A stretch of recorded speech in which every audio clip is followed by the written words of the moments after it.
We're in the class now, guys. We're listening to Ludwig. Everybody be quiet. You only can stop when you raise your hand. You want to become as successful or even more successful than I've ever been. In this video, I got a few tricks for you, tips, things that if you follow, there's a chance you'll succeed. I can't guarantee it because it comes down to your ability to connect with others, but I was the professor of the year at Streamer U and taught 4 different classes that I've condensed into one video. It's my masterclass. It's basically all the knowledge that I've accumulated. I hope you enjoy it. If you do, subscribe, and maybe I'll think about making another part to it. All right, y'all. That is really good that he actually put everything in one video, because that's probably why I can't find the other video, because I definitely did save it. Hear my voice clap once. You hear my voice clap twice.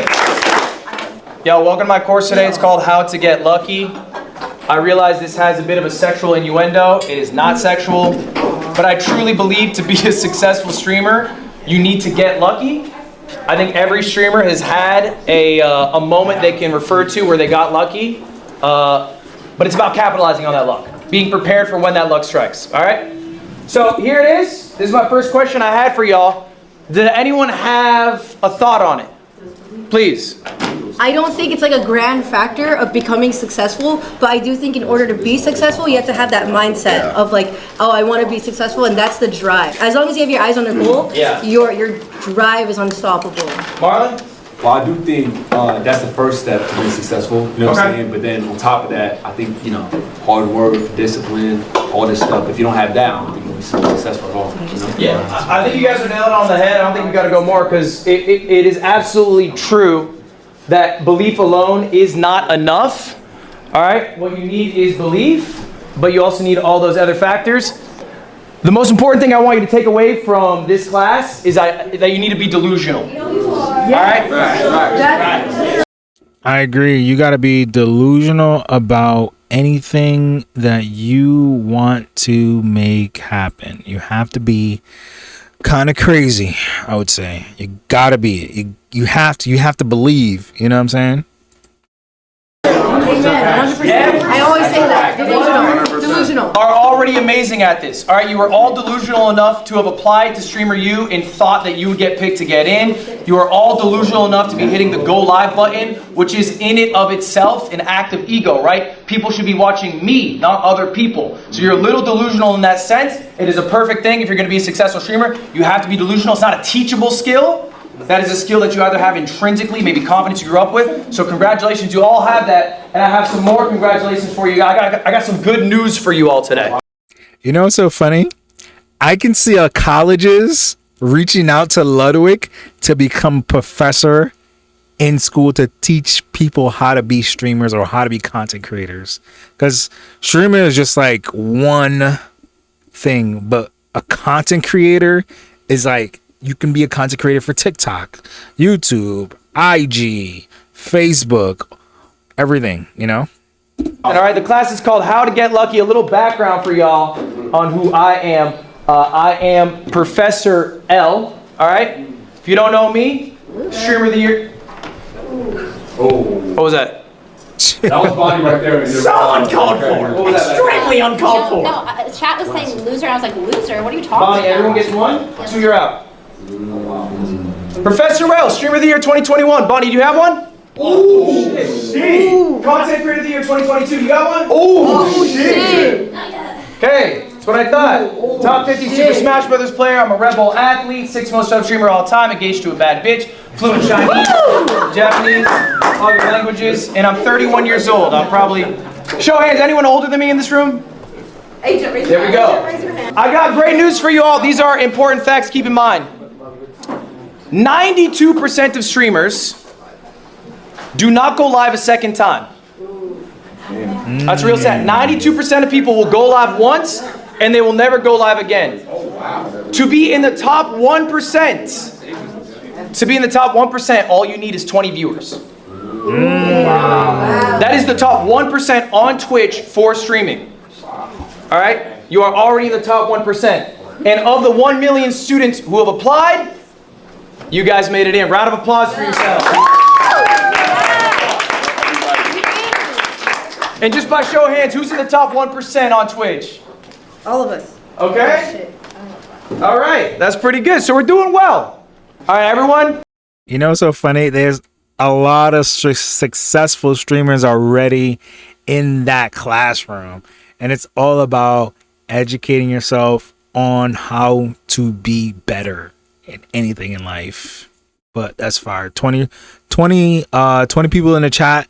That's all I need to be successful. So by the end of 2026, I need to get at least 10. I need to get at least 5. 5. That's it. 5 consistent people in the chat. Do me a favor, check under your chairs. Check under your chairs, everyone. Everybody check under your chairs right now. All right, okay, who got a star? Me! I got $10. I got a star. All right. I have a star. Do me a favor, what color star you got? Silver. Okay, silver, white. Glitter. Does anyone have a gold star? Does anyone have a gold star? I Oh, we got our gold star! Pressure out, sir. Okay, hold up. Let me explain what the stars mean, everyone. Let me explain what the stars mean. What was your name again, please? Malik. You win our gold star. Are you live right now? I am. Guess what you win for the gold star? 50 gifted. Do I get to your games? I will be rating you today. Wow.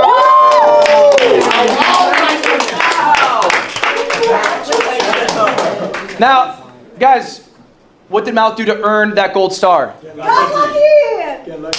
Got lucky. Okay. Raise your hand if you got a white star. I got a white star. I got bad news for you. All right, you guys, and this is a real stat, you guys are going to leave Streamer U less successful than you came in. Oh. I need you guys to listen to these stats I'm about to tell you. They're very important. Most of you guys are going to fail. Most of you in this room actively are going to fail as streamers. Why? I did the math on last year's Streamer 2025 invites. Here's the chart. Now I'm going to break down this chart for you. It's a dumbbell chart. Wow, that's too much for me. These black dots are where they were at before Streamer U 2025. April 2025, that was their average viewership. The red line, okay, that means they went down in viewers. The green line, they went up in viewers. The orange dot is what their viewership is last month, okay? So these are people who they went to Streamer U. They had all that success, all that excitement. I'm about to be a fucking amazing streamer. Now their viewership down to here. Okay? Nice hat. Where'd you get it? Depop, $12. I'll give you the stats more concretely so you can really grasp it.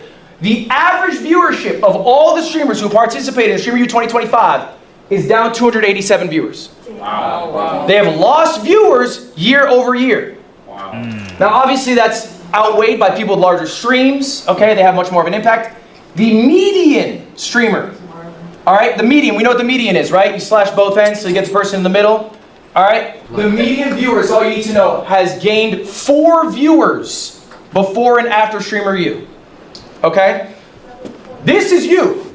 This is what you will be, all right, next year after all the excitement's over, after all the collabs happening, all right, after your viewership skyrocketed, your followership skyrocketed, you are going to get 4 more viewers. Over half, if you got a white star, that is you. Over half of the streamers have gained single-digit viewers or lost viewers year over year. Okay, why do we think that is? Streamer U is supposed to be the trip of a lifetime. You're supposed to have made it. They didn't capitalize. You're in the big leagues. Marlon, why not? Well, I do think when you come here, everybody's gonna spike. Big streamers, small streamers. When you leave, you gotta make sure you entertain them on your own as well and try to capitalize on it and grow, you know what I'm saying? Okay, capitalize, I like that. I think ultimately, when shit's going good, when the viewer number's up, it's really easy to spark stream, all right? It's really easy to post clips with Streamer U in it and they do amazing, okay? You know what sucks? Is doing it when you don't have a great game plan, when you have nothing going on, all right? So motivation is great, but we should discipline ourselves in small things and from those progressive things of greater value. This is Marcus Aurelius, okay? He was the leader of Rome, the largest empire in the world. He wrote himself a journal called Meditations. It was his private thoughts. It was never published. They published it after he died. He's the most powerful man on earth. He's writing this, okay? He has everything in front of him. He is writing this. So what does it mean to be disciplined versus motivated? Okay, we all know motivation's fickle. Discipline's forever. How do we get some discipline? This is an activity. I want you guys to all be doing this right now. This was your homework. If you did it, good. If you didn't, do it now. Pen and paper. We're writing down our goals. These are goals that you want to achieve before the end of the year. They're 2026 goals. We're in July. We're over halfway through. We don't have that much time left. But what do you want to achieve by the end of the year? These don't have to be streamer related. All right, they can be about maybe your personal health, your personal relationships. But I want you to be writing down the goals. If you're writing down on your phone, I want you to write these down physically, okay? This, I have it. I didn't bring it with me, actually. I fucked up. We forgot to bring it. I wrote this down in 2018. I literally have the piece of paper in my dorm room, okay? It was 2,000 subs, 100K followers, 1 million uniques. Be punctual, be full time. I went 4 for 5. I'm not a punctual guy. I'll be honest about myself. All right, I went 4 for 5, but I do believe there is some value in materializing your goals by writing them out, putting them in the universe, okay? And I want to see your goals. I'll reply to all of them. That's part of your homework today. That is definitely true. I definitely have my whiteboard written down with a lot of my goals that I want to achieve. So I think writing your goals down, actually writing it down consistently. If you write your goals down every day, every morning, you just look at it, it's a reminder.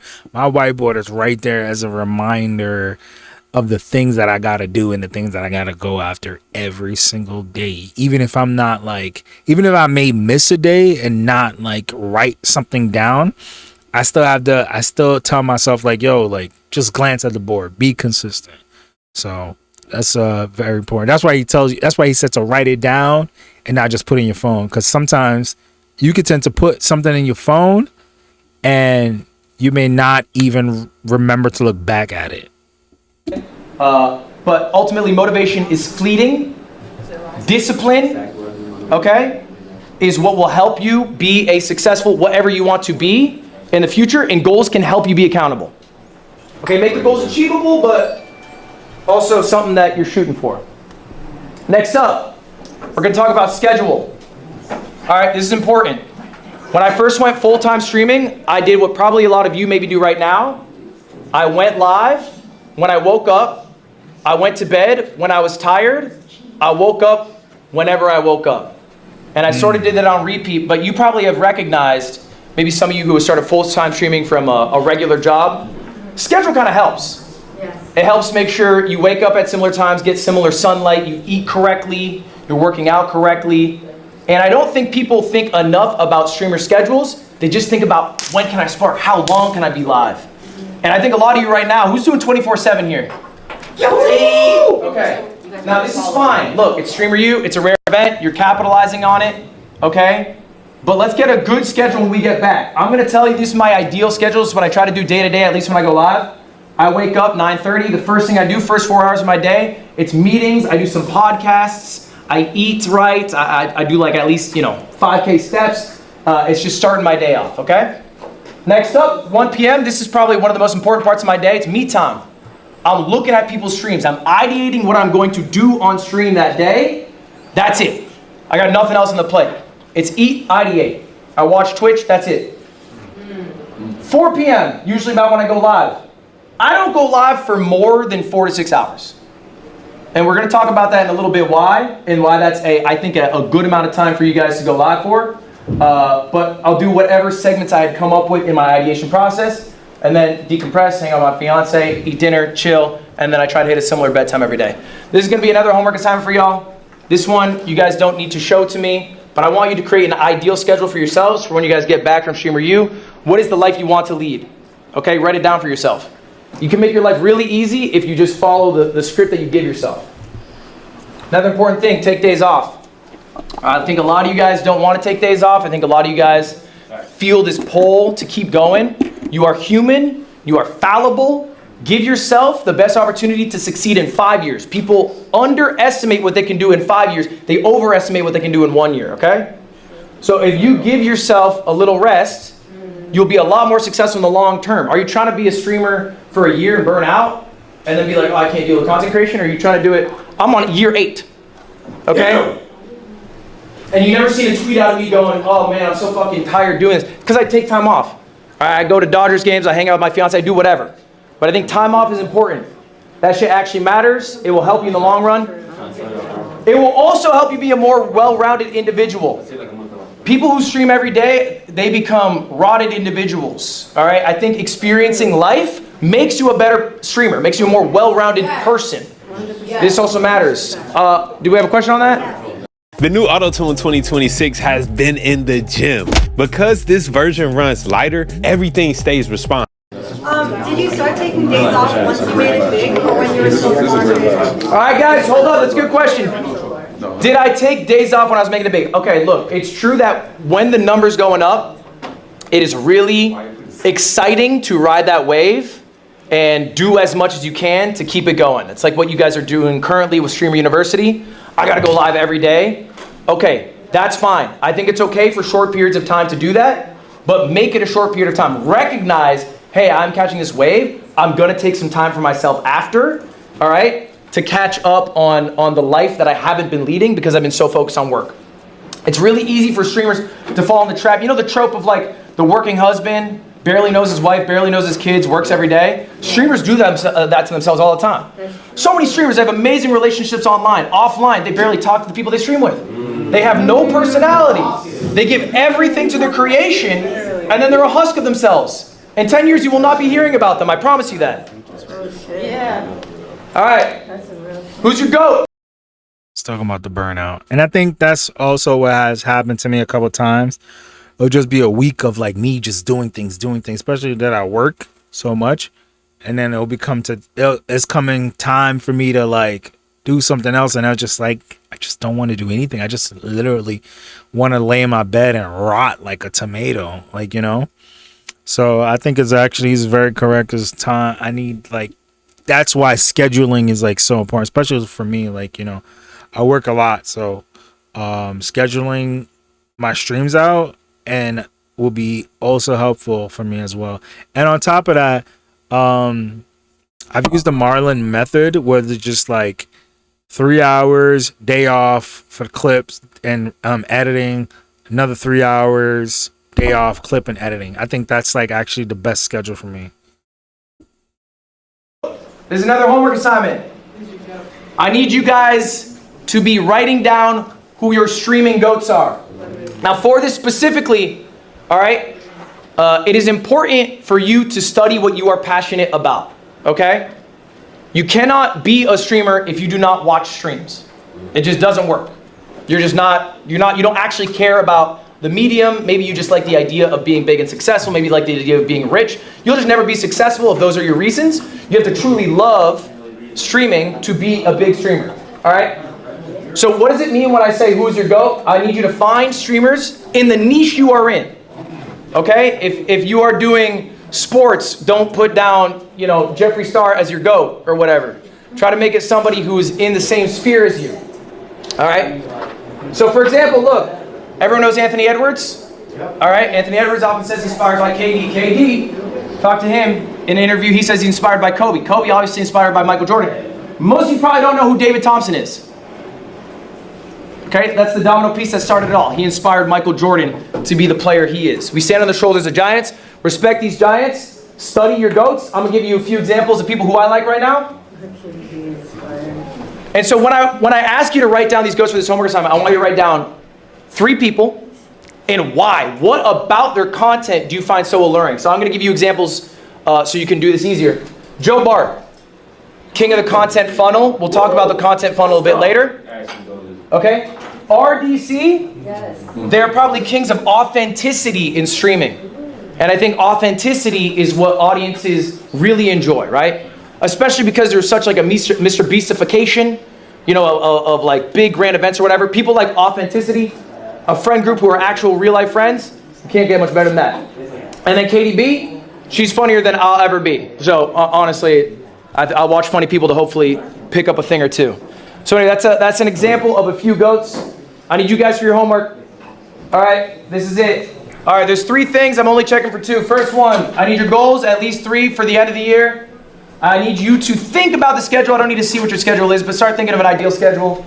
And then finally, write down your 3 GOATs and why they are your GOATs, what you admire about them. And I want to just actually take a few right now. Does anyone have some goals they'd like to share with the class? Bonnie, please. What's a goal?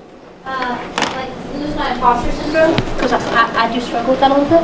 Lose your imposter syndrome. Yeah. I think, Bonnie, a good way to phrase goals are things you can make actions on, right? So lose the imposter syndrome is hard because it's a little open-ended. So maybe write down things you appreciate about yourself every day. You know, like building confidence in ways that you can make tangible actions towards, as opposed to hurting yourself in your own goal. In your own goal, you've labeled that you have imposter syndrome. But if we were to make our goal, hey, I'm gonna say like, you know, things I appreciate about myself in the world and the friends that I have in my life, then that works towards your goal without phrasing your goal in a negative way. How about an example of some goats? Who here has a goat in mind? Someone they really like, someone they think's great, that inspires them? What you got? Extra Emily. Extra Emily, and why? I like her. Driving? No, I'm just playing. I'm just playing. I like Extra Emily too. My car is total too, but that's not the point. So no, I like that she just does like solo streams. I do the same thing where I just travel. In IRL? Yeah, I'm about to do a Europe tour solo. Just me and my camera. And the confidence she has walking in those places. Yeah. I think that's great. Raise your hand by show of hands. Do you want to be a streamer? By show of hands, do you want to be a streamer? All right. Now, we're going to sit on this for a moment. Do you want to be a streamer? This question about it. Because maybe you don't actually want to be a streamer. You want to have what streaming can get you. But there are quicker, better, more efficient ways to do that. Maybe you actually just want to be rich. Maybe you want a large social media following. Maybe you want to have a creative outlet. Streaming might not be the best path to do this. Now, I think when people talk about streamers, we talk about the big guys, talk about the Kais, we talk about the Speeds. That's awesome. That is a very small number of all streamers. That is realistically not going to be you. I have 3 examples for us today. I have a top 100 streamer in the world, I have a top 1,000 streamer in the world, and I have a top 10,000 streamer in the world. I'm gonna show you guys all their revenue and their viewership. And they're gonna pocket watch. Guys, we're gonna start off with Mr. Number 95. Guys, we are starting off, with myself. And I'm gonna show you how much money I make. I'm the 95th biggest streamer on Twitch. I also stream on YouTube. It doesn't include that, but I'm like maybe top 100, somewhere in there, right? These are my metrics. If they line up with yours, okay, then your revenue will probably be similar to mine. I don't stream nearly as much as some other guys. I have 9,500 subs. All right. For me specifically, okay, we're going to go through some expenses that I have. Here's my expenses. This is just the month of June. Everything here is for the month of June. Payroll, $225,000.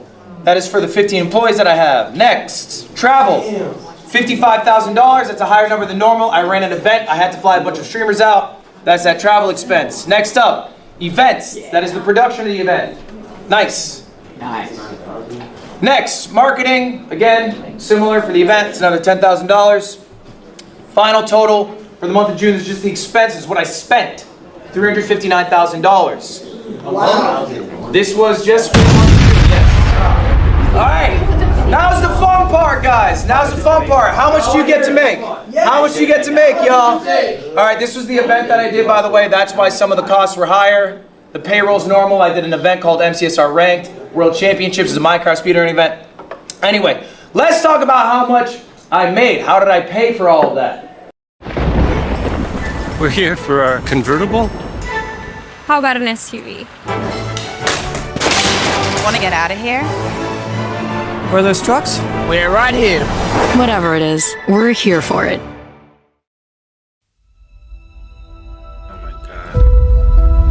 EVE Online is a vast universe. Well, good news for me. Merch sales. I got $7,800. Wow. Not bad. YouTube. That's just the YouTube revenue. This includes YouTube live streams, shorts, and videos. 270,000. Holy shit! What's Twitch? Twitch gonna be smaller for me, guys. I do not make as much on Twitch. 57,000. I only run about 6 minutes of ads an hour. I have 9,500 subs. That's about what you make for that. The biggest bulk of my money, though, I made a pivot in my life. I decided I wanted to stop being viewer funded. All right, I did a subathon, had the most subs any streamer did. I had like an average of 20, 30,000 subscribers. I ran a higher density of ads. And then I said, you know what? I don't feel good as a multimillionaire getting these people to pay me money. I didn't like getting 100 gifts. It made me feel weird. I'm gonna start pivoting to get most of my bread from sponsors. That's the biggest cut of this. Okay, I'm a Red Bull athlete. I have an AT&T sponsorship, and I also have an Alienware partnership. These are long-term partnerships. All right, and I do one-off deals as well, as you guys do. This number's 800,000. Okay? So the total for the month of June, 1.1 mil. Okay? Now, this is the flashy number. This is the top 100. Why am I showing you this? You know what's so crazy? Yeah, you can make the most money on Twitch and YouTube. It's like, but when you get in these sponsorships, these brand deals, that is where the bread and butter comes from, honestly. That's what I'm actually noticing a lot of people say. That bread and butter is honestly from those sponsorships. Because it's like, I mean, of course you have to be contractual, but it's just like, that's where a lot of people make their money. Especially when you look at like when Jay-Z and he was doing the Duce, you know what I'm saying? That's where a lot of his money came from. Yes, he was have success in rap, but that sponsorship, that is where the bulk of like a lot of money that he makes. And like, you know, that's why you always have to have a diverse portfolio of different ways of money coming in, you know. It's not just a flex, although I am flexing. It is because this is what you get to see. This is what people love to show you. They love to show you the top 100. But you guys aren't top 100. Not all of you, at least. Some of you in this room are. Maybe you want to be. Maybe you'll get there. What does Miss Top 1000 look like? I'm keeping this person anonymous. These stats are real, though. This person is a gamer. They average 1,200 viewers. All right? They stream 130 hours. Their sub count is 1,600. And if you go to Twitch Tracker, you guys can all do this later, by the way. TwitchTracker.com. Look up your Twitch channel name. They will tell you what number you are. If your number is lower, they might tell you what percentile you are in. Okay, top 0.5%, top 0.4%, whatever. Anyway, this is a real person who is in the top 1,000. They're not exactly 1,000, but they're close to it. Right. This is all of their viewership. All right, how much do they make? How much does a top 1,000 streamer get? Sponsorships, $0. Asked them why. They said they think their agency's ass. They haven't had a deal. Okay, it's a much different number. YouTube, 150. That little? Only 150. They're not posting really long form videos. They're mostly doing shorts. There's not a lot of revenue coming from the YouTube. They're more of a streamer than a creator with multiple verticals. All right? Twitch, 10,000. That's a good amount of money. That's comparable to what I'm making. I'm making 10,000 as well. All right? And if you go back to the hours a week, that was your question. They stream 130 hours. 130 hours. A week or month? For the month. This is all the month of June. So in total, this top 1,000 streamer made $10,250. That's a good amount of money, right? You make $100K a year being a streamer. That's not bad. All right. Well, let's go one further. Let's go to top 10,000, Mr. 10,000. This streamer is a variety streamer. It's a real person. It's real stats. They average 150 viewers. Maybe some of you in this room average a similar amount. They streamed 180 hours, the most of me or top 1,000. That's their sub count. That's how many years they've been doing it. All right, let's check the revenue for June. Sponsorship, 700. They actually made some effort to get a deal. That makes sense. They've been doing it 6 years. They have better relationships to get sponsors. YouTube, $0. They have no YouTube presence at all. That's not good, man. Twitch, $3,000. Grand total, $3,700. All right. Now, I need you to put this into perspective. That is a top 10,000 streamer in the world. Right. That is not a small streamer. That is a big streamer. How many streamers are there in the world? Anyone have a guess? 100,000. Someone give me a guess. 100,000. Million. Just in the month of June, how many people went live? 5 million. Just on Twitch. 5 million? 5 million. It's not a bad guess, Jason. You're wrong. Oh my God. 6.2 million people. That's on Twitch too, right? On Twitch? And that guy is better than 6.24 million. Top 10,000. And how much is he making?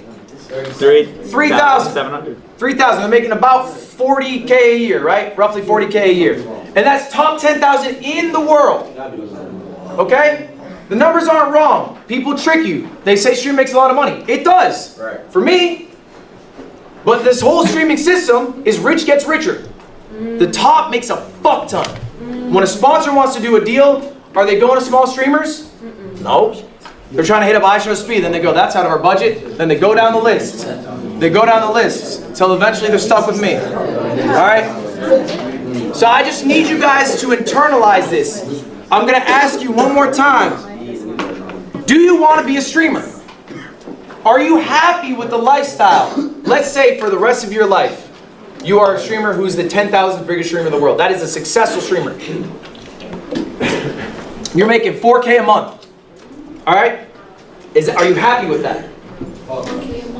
Fuck no. You're saying fuck no. Okay, but what if that's the reality? Is it only worth it if you're top 100? Or are you happy doing the act itself? Is what you are actually chasing being rich, being famous? Or do you enjoy streaming so much that regardless of the amount you make, you would love to do it for that amount of income? Is it enough that you are full-time? Or do you want to hit these higher pursuits? And is streaming actually the path you should take to do that? That's what I'm asking you. Are you trying to be a streamer in 10 years who's making 5K a month? That's the question, and I don't know the answer. You got to ask yourselves. There's some people in here who are streaming for the first time as Streamer U. Maybe they're trying out. You don't have to be a streamer, yo. I know it's the buzz, but like there are a bunch of other paths. You can be a YouTuber. You can just be a short form creator. You can be just a social influencer. You could be a real estate mogul if you want to make money. Like there's a lot of other paths you can take in life. You can just work a 9 to 5 as something you're passionate about. You don't have to be a streamer. It's not a guaranteed success. You're not all going to be making millions. All right, let's keep it rolling. Does this sound like you? I want to see hands if at any point I'm talking about someone or something you're dealing with. I struggle to handle juggling clips and YouTube and streams. Hands up if that sounds like you. Keep your hands up. Yes. Keep your hands up if you guys don't understand how YouTube works. All right? Yeah. Put your hand up. Keep your hand up if this sounds like you. My clips do really well, but I don't know how to convert to long-form viewers.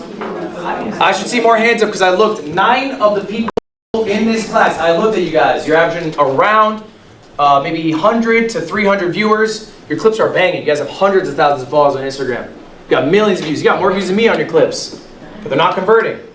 Okay? Have you ever wondered why? Yeah. Okay? Let's hear some theories. Who's got a theory? Why are you not converting? Why are you getting all this success on IG, TikTok, but not on long form? What's up? At least in terms of streaming, sometimes I feel like I don't see the personality of a streamer's on like their personality on long form versus short form. Like they're a completely different person when it comes to long form streams that you don't really see. Whoa. What's that? I just built a budgeting app in Base 44. Guys, Nina just built an app. Impossible. Nina. I think that's a really good point. I'm going to say this louder for y'all to hear. I'm going to repackage it in a different way. The expectation of the viewer is not met when they go to the long form content. Yeah, I agree. Catching people back in the day, people definitely wanted to be a YouTuber, but long form content now is so difficult because people always want the 30-second clip. I hate that. I don't know if anybody else hate that, but you can't really digest something in 30 seconds. Like you can't. It doesn't make sense. But I totally agree with you, Mr. Good Time. That is what is happening to you. All right? Now, before we jump into that, I have a question for y'all. What is worth more? All right, there's a little quiz time, pop quiz. Is a TikTok 100%. follower worth more? A Twitch follower? 100%. Or a YouTube follower? COVID definitely messed everything up, which is like, but I think we going back into a reverse. We're going back into a reverse, I feel like. Followers. All right, by show of hands, who thinks TikTok? By show of hands, who thinks Twitch? By show of hands, who thinks YouTube? Yes, sir. Round of applause for Valkyrie, only one who got it right. It is Twitch.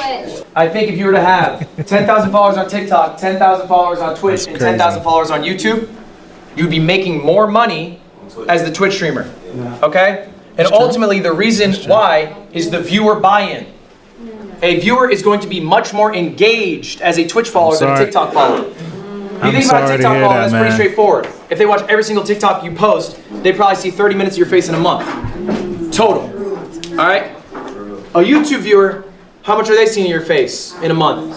It's going to be more, but COVID there's was a edited bad videos, how many time. videos you're uploading. I hated COVID. Average Twitch viewership, they might spend 30 minutes in one Twitch stream. And you can easily pump out stream a day if you really want. You also have a better relationship with a live viewer than you do with a YouTube commenter. They're not always commenting. Most people don't comment, and you're likely not replying to all the comments. But in chat, you're always talking to chat. That's for sure. I've been posting a lot of shorts recently on my YouTube. They've been killing me in the comments. I'm like, damn. Oh my God. One dude was like, yo, let the video play. And I could just imagine the person screaming that, but it is what it is, though. You got chat on your phone right now. Chat's probably saying some shit right now. You probably looked over and read them. Has anyone read a YouTube comment while I've been here? No. Has anyone read a TikTok comment while I've been here? Yes. So if you need to sell merch and you have 100 Twitch viewers or you get a 100 view YouTube video, which one's better? But you're trying to push merch to someone. Yeah. Probably the Twitch follower. They're probably more likely to go buy that. Lacey, why are you disagreeing? What's your point? No, I'm not disagreeing. I just, the followers, yes, but YouTube has a way better like system of getting recommended. So even if you have if you have 100 followers on Twitch, you're not gonna. There's no really chance to get 1,000 viewers. Correct. There is no discoverability. That is correct. But that is a different question. The question is pound for pound, which one's worth more? It's worth more money, not just worth more. Worth more money, correct. All right, guys, we're gonna tackle your problem today. My clips are great, but I can't get a lot of viewers. Here's the deal. You cannot always be the clip. Except for one guy. But this is real. What? I definitely feel like clips don't always transition to live viewers. Only way to transition to live viewers, unless if it's some like drama that's going on. That's when everybody's views spike up. Let me see what you said.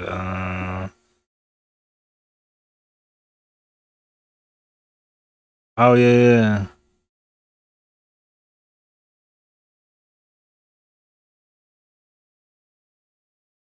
Damn, that's a long time ago, man. 2011. I wasn't even thinking about Twitch in 2011. I was thinking about graduating high school. What happens to you guys is you're really good at farming clips. I think at this point, a lot of you really understand intrinsically when a moment happens that, oh, that was the clip. I'm going to tell my clipper, or maybe you are your own clipper, you run your own clip account. Oh, damn. Tonight, I'm go older than you. I fucking nailed it. All right? You guys feel pretty good about that at this point, I imagine. You probably know exactly, you might even be able to set up these moments. The issue is, you get that clip, how long is that in your 4-hour stream? A minute? Seconds sometimes? All right? So then what happens? That person sees you on IG, you get an awesome clip to go to your stream. 33, about what to are you be doing? 34. Are you farming a clip at every moment? Exactly. No, you're a person. All right? We're not always exciting. We're not always on. I know I'm not. Okay, there are people who are. There are people who have balanced energy. iShowSpeed has insane energy. Literally every second of that stream, you're like, holy shit, how is he still going? I can't do that. I'm a limited quantity guy. And then I need to go take a bath. That's me. I'm honest with myself. I know my strength isn't to perform in a way that will not be met when the viewer comes to see me. Not the I have to be authentically me at all points. 34 You need to be authentically you at all points. The person they should see in the clip should be the person that they experience in the live stream. All right? Otherwise, they're just going to get bored and leave. You're not the clip you in every waking moment. Except for wrong. Why did I show these people? What's special about these people? Any guesses? They are all on Streamer U, but there's something more. They've grown a lot lately. They've grown a lot. That's true. They're always themselves. They're always themselves. I like that. So these three are 100%. three of the 5 most Thanks to successful COVID. streamers from last year. These are you. These are who you should aspire to be. 24 this is year. actually.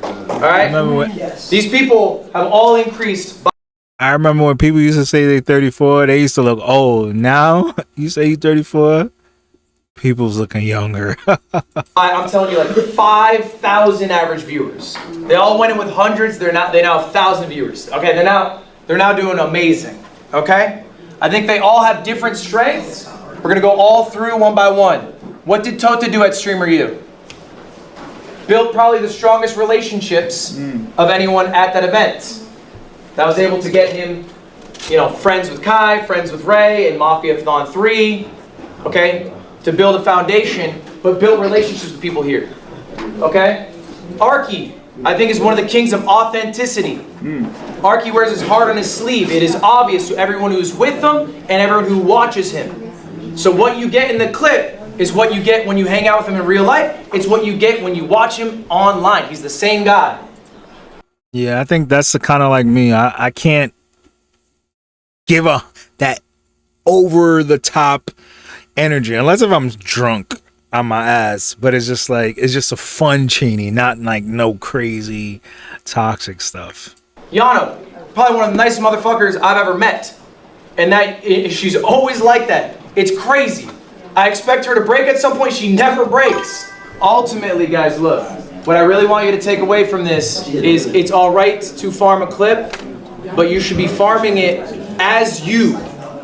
Okay? Yeah. Don't have a burst of 1 minute of energy, and then you're back to they worked him like a dog. That's being somebody else. Be consistent. It was Be consistent in working him like yourself. when Be it was honest with 6. yourself. All right, we're gonna talk about the content funnel. This is an idea of how to efficiently stream. Right now, when you guys stream, what are your strengths? Getting a couple clips. Nice. We can do better. I want you to start shifting your paradigm. A stream is now a recording session. Right. We're not just booting up stream to fuck off for 4 hours, get 3 clips, go home. We're not booting up stream to play a video game for 6 hours and stream, go home. That is a waste of your time. It is a less efficient use of your time. This is a recording session. What can you record in a stream? This is an example of one of my streams. This is one of my best streams. Why is it one of my best streams? Did you make 2? You had fun. No. You had an event. No, I did not have an event. The title is Games with Friends. CoffeeZilla video later. Authentic. Authentic? No. No, not authentic. Video out of it. I got a video? A good video out of it. And see, now you don't have to work like a dog when you was 6 or 7. You could even like be lazy now in today's time. I got multiple videos. From this one stream, it was 6 hours. There's 3 separate VODs. Those are just cut-ups, not edited, of the segments. All right, I came prepared with segments. 3 different edited videos. God Gamer that's a good Dollars, question. challenge I do, Magic Chameleon with some friends, and I reacted to a CoffeeZilla video. Then I also had a couple clips out of it. Okay, that's all from one stream. That was 6 hours. I recorded all that. Just for. That's a tough question. I don't have a least favorite streamer. I would say, yes. I think everybody has their own thing that I like a little bit. I usually take a little bit from everybody, so I don't really have a least favorite streamer. I mean, sometimes a lot of the girls don't really be doing like nothing too crazy, so I don't really watch a lot of women streamers like that. For your information here, I didn't put it in this slide. The streams, they made 5K. It's pretty good. Okay? All of these together, they made 25K. Okay? And you're able to get all this out of one stream if you just spend the time to plan out what you are going to do on stream. I think every streamer should be streaming in the sweet pocket of 100, 150. I think that's like the perfect zone, 100 to 150, all right? Some of y'all need to do more. I've looked at your stream hours. Some of you guys aren't doing enough. I think some of you guys aren't sure if you want to be streamers. think some of you guys are still exploring that. That's fine. But if you want to be a streamer, I think at least 100 is right. I think anything over 150 is a waste of your time. You're just being less efficient. Okay, why? Because you're not getting the value of each of these streams, right? Your 6 hours don't look like this. Your 6 hours, what can you show for? 4 Instagram clips? Okay. How much did that make? Nothing. Exactly. All right. So we're going to do a little exercise right now. Yeah, I'm not going to lie. I streamed. Nah, Rakai is funny. I mean, I can't watch him all day, but he's actually hilarious. Depend on the segment. You know what I'm saying? Honestly, depend on the segment.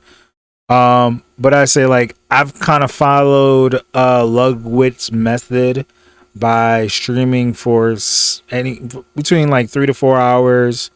Basically, do a segment like this, clip up some TikToks, and game for about an hour. So that also goes back. All of that funnels back to YouTube. So we got the clips, we got the gaming for a segment, and we got the React, a full long length video for React. Oh yeah, AB and D. And I can't really watch them all day. I could watch them for a little bit though.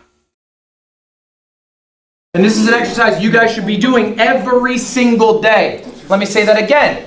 This is homework today. You should be doing it every single day. I do it every day. I've been doing this 8 years. I think of stream ideas every fucking day. I'm the only guy who thinks of them. Other people have teams. I think that can be a very helpful thing. I'm a little protective over my process. That's just my personal style. On your phones or pen and paper if you prefer. This is an activity. Get them out right now. Break them out, come on. I want you guys to be writing down 3 different stream ideas. Now to make it a little more complicated, we're going to do 3 different tiers. I want you guys to come up with a $1 idea. Free. Something you can do anytime, any point. A $1,000 idea. Okay, maybe something a little more ambitious, something more planned out, whatever. And then final one, a dream idea, $100,000. Dream. Doesn't matter. I'll give you guys a few minutes. I want you guys to seriously write these down. You don't have to come up with all 3 right now, but come up with at least one right now. I'll show you mine in a moment. Go ahead, write. I'll give you a few minutes. All right. I'm sure you guys are still mulling over your ideas. That is good. Who's your favorite streamer though? This exercise is something you should be doing again. How often? Every day. Every fucking day. All right. I want to hear a few of your ideas. $100,000 idea. I want to do a boxing event on an island for 7 days. Oh yeah. That might be closer to $500,000, but I appreciate the enthusiasm of that idea. Yeah, who's your favorite streamer, by the way? Dad, what you got? $100,000 idea. I'm gonna do National Geographic Part 2 in Alaska. Not too familiar. I got one challenge for you. Try Whisper Flow one time. And I promise you'll understand why I haven't typed a full sentence in 6 months. Next time you open ChatGPT, don't type your prompt. Just talk it out. And I mean through Whisperflow, not ChatGPT's built-in voice. When you speak, you'll get 5 times more as a detail regular than Republican, when typing in he half the time. obviously And could- when you use Flow, you get you're the into fastest, most accurate politics. dictation. The prompt gets richer and cleaner. The answer gets better. Plus, it works in any app on any device. So the next time you need to send a text or an email, just speak it using Flow. AI polished, ready to send. What used to take minutes. I like it. What you got? I'm not really into politics like that, so it's understandable. Bean, I really love D&D and storytelling, so I want to do a 360 immersive D&D session with Matthew Mercer and a bunch of really fun D&D. That's 100K? 95K on Matthew Mercer. I got you. Yeah. Lacey, you're excited. What you got? $100,000 idea is the world's largest mukbang. Pretty good idea. All right, last one. What you got? Casino stream, can't leave till you double the 100,000. Love that. Love that. That's a good idea. That's a great idea. All right, guys. These are really good ideas. Okay? But I want to talk about what makes an idea good. All right? What makes a stream idea good? I'm a little different than you guys. I'm older. I've been doing this 8 years. When I stream, I'm thinking about a YouTube video. I'm not thinking about a clip. That's how people do it in modern day. I think we should all be thinking of both. I think you guys are already good at the clip. That's second nature. Let's stop thinking about it. Let's think about the thing that's more sustainable. Holding long-term viewership, making a YouTube video, being authentic. Let's work on those weak points. The clip is second nature. For me, I have to do the opposite. The YouTube video is easy. How do I get a clip?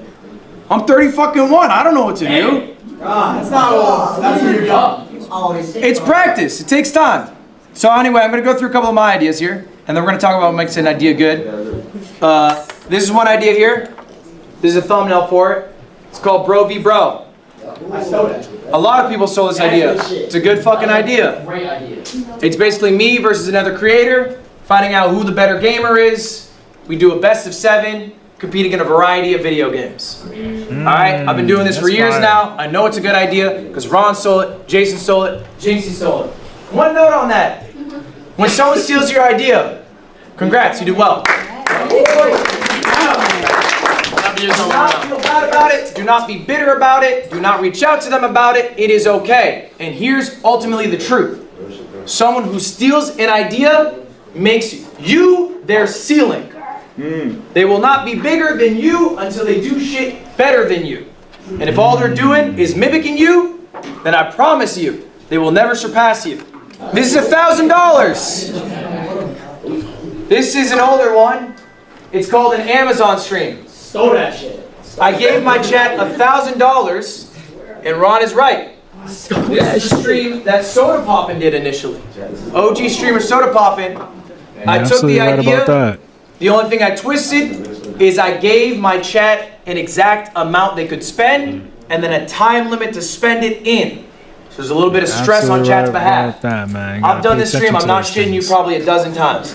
It works every time. I've done it for 1,000, I've done it for 10,000, I've done it for 30,000. Better snatch that shit. All I do, I give them the amount of money, I let them send me links, they vote on what they want to buy. Yes, we buy it, no we don't. Huh? Hype pills? These are hype pills, yeah, stand tall, growth pills. Yeah, I'm 6'3". That's Wait, that. All right, $100,000 idea. This one's a few years old. 24 hours in the wilderness. I had a whole production crew. I streamed outside for 24 hours. I had a bunch of wildlife experts come through. They helped me through it. This was a 24-hour stream production. That's where the cost came from. Okay, $100,000. Did you make money on that stream, Ludwig? Fuck no. It's a good question. Why not? Because it costs a lot. And you don't necessarily make more. It doesn't scale that way. For me to make that much more, I'd have to have that exponential increase in viewership. I'll say maybe at the time I was averaging like 17K viewers. I think for this stream I might have had like 27K. It's more, but it's not enough to cover all the bills. Was it worth it? What do you think? Yes. Why?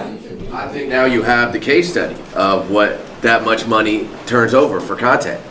You know when you can spend that much money, when you should stay at the crib and spend less money, and you know it gives you an idea of where. Yeah, was it worth it? Around. That's true. I think you can trial things. I think you should take risks. I also think it's okay to have lost leaders. Big ideas, big events. Maybe they don't make a lot, but they mean a lot to the people who watch you. People see the effort that you put in. If you are not doing things that are exciting to you, exciting to them, viewers slip away. There's a lot of competition out there. There's a stat I heard year over year, all right? Your viewers will change. So maybe if you have 1,000 viewers this year, if you have 1,000 viewers next year, 50% of those people will be different. Damn. That's the turnover. He's talking about you, 50% Mr. of those Good people will Time. be different. It's not the same people coming in. You don't have the static pool. People got lives. People get older. People stop watching streams when they get 30. They got a family and shit. So sometimes these lost leaders can also bring in those new viewers. They can help to watching cringy recycle shit to the go people who into are eventually going to politics. leave. I got Next one 10 more for years y'all. is gonna be CNN. This one is $1 million. This is streamer games. All right? And this is a follow-up to your question. Okay? Is it worth it? Streamer games, year 1. Guess what it did? It lost money. Streamer games, year 2. Guess what it did? About broke even. Streamer Games year 3, guess what it's gonna do? Even. It's gonna make money. Yeah. All right, the more often you do an event, the better you will get at doing it for cheaper. Also, the better it will perform, right? People know about the event now. The streamer you hyped this year, how long did Kai spend hyping this up? 2 weeks maybe? Yeah. Maybe? When did y'all find out when you're gonna fly in? A week ago? Yeah. 2 days before. Right? It's been in plans for Because you years. knew what streamer you was. All right, you knew the opportunity that it was because it's already proven. Did you watch, Mr. Good, did you watch anybody from Streamer University too? You can't hammer it home, right? You don't want to be the 50th season of The Simpsons. You gotta try some new shit, but if something works, do it again. This is what you should be doing as a YouTuber, as a streamer, whatever. You are throwing shit at the wall. Something clicks, we're gonna do it again. Don't typecast yourself though. All right? Don't be like one of those people on TikTok, they got one bit, they do it in perpetuity, and then that's all they ever are. You know, you should explore new avenues, but if something works, keep doing it. All right, next up. Christmas. Christmas.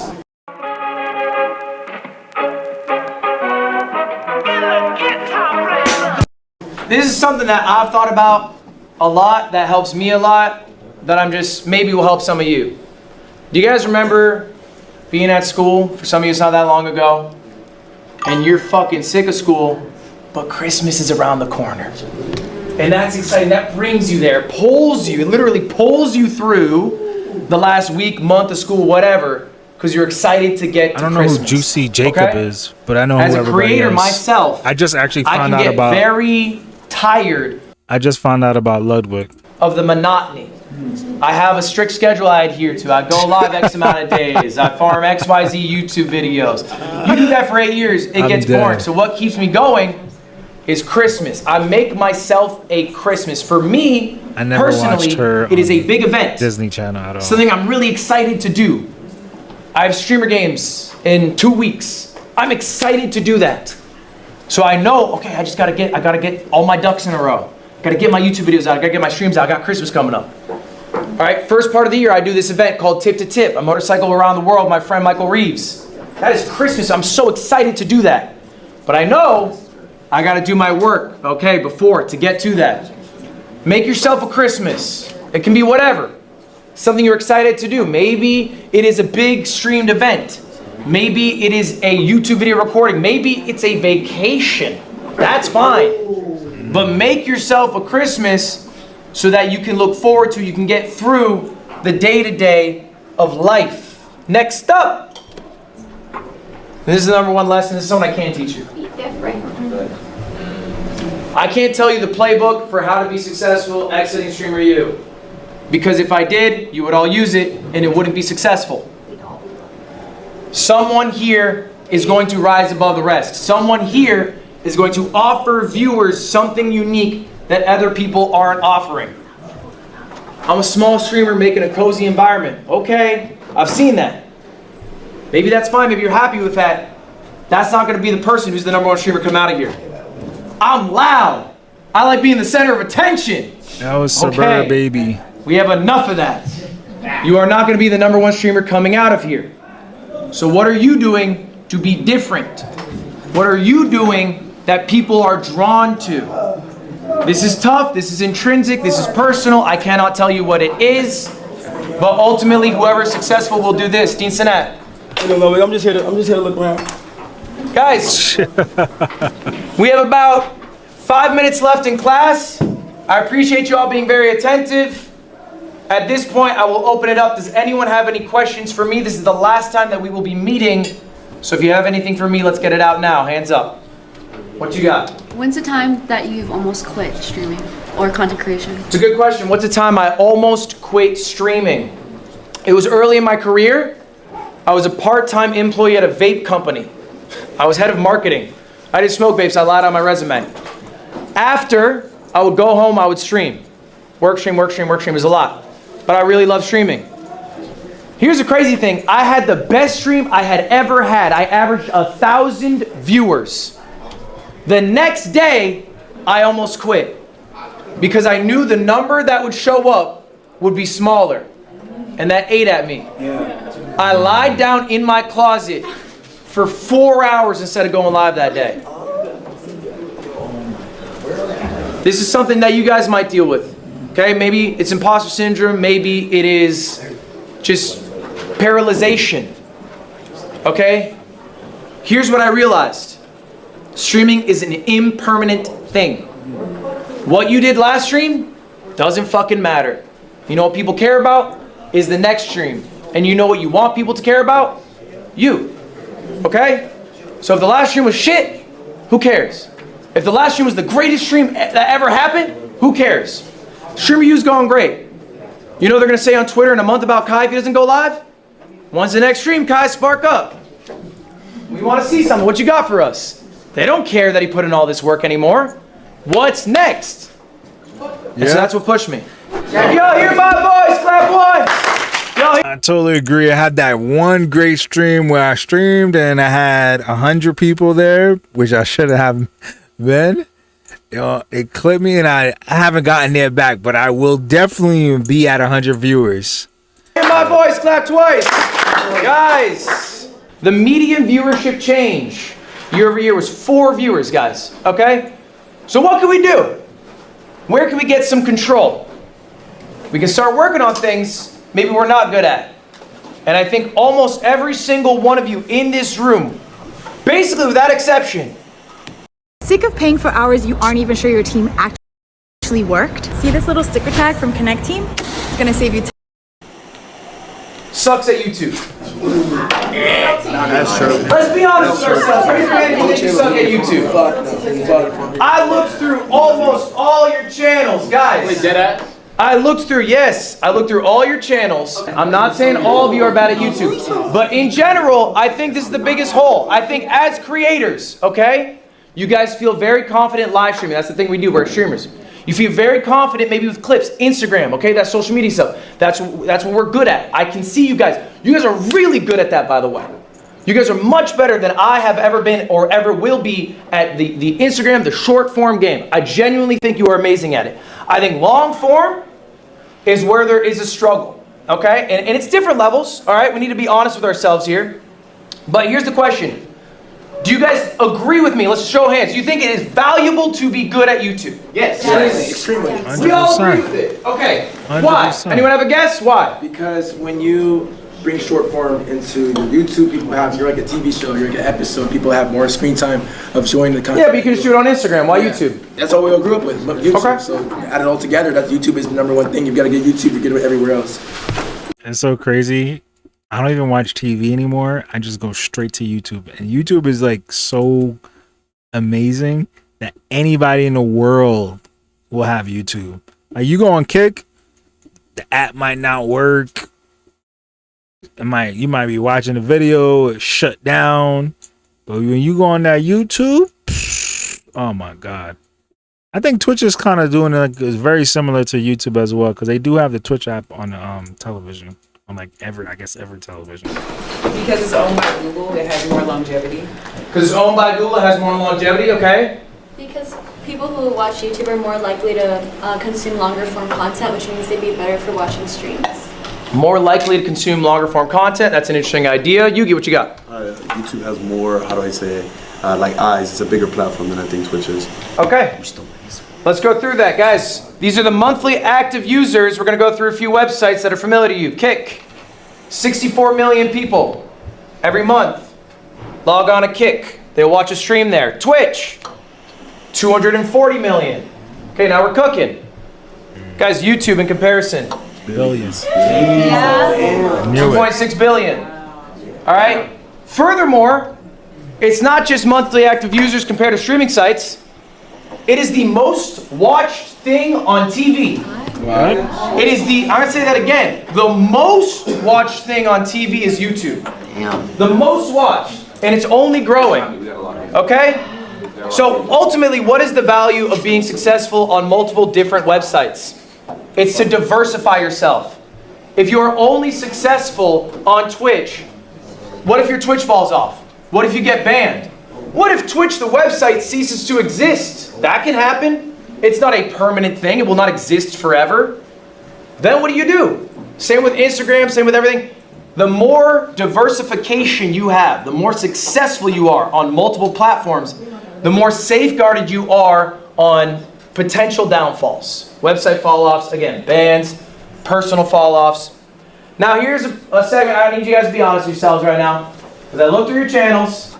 That's why you gotta be a multi-streamer to have content going to everywhere. Which one is you? All right, and let's just be honest here. I'm just gonna have you raise your hands if you think this is you. Raise your hand if you're just not posting on YouTube. All right, maybe you have one, but you barely ever post. Okay. All right, and let's be a little vulnerable. Why are we not posting?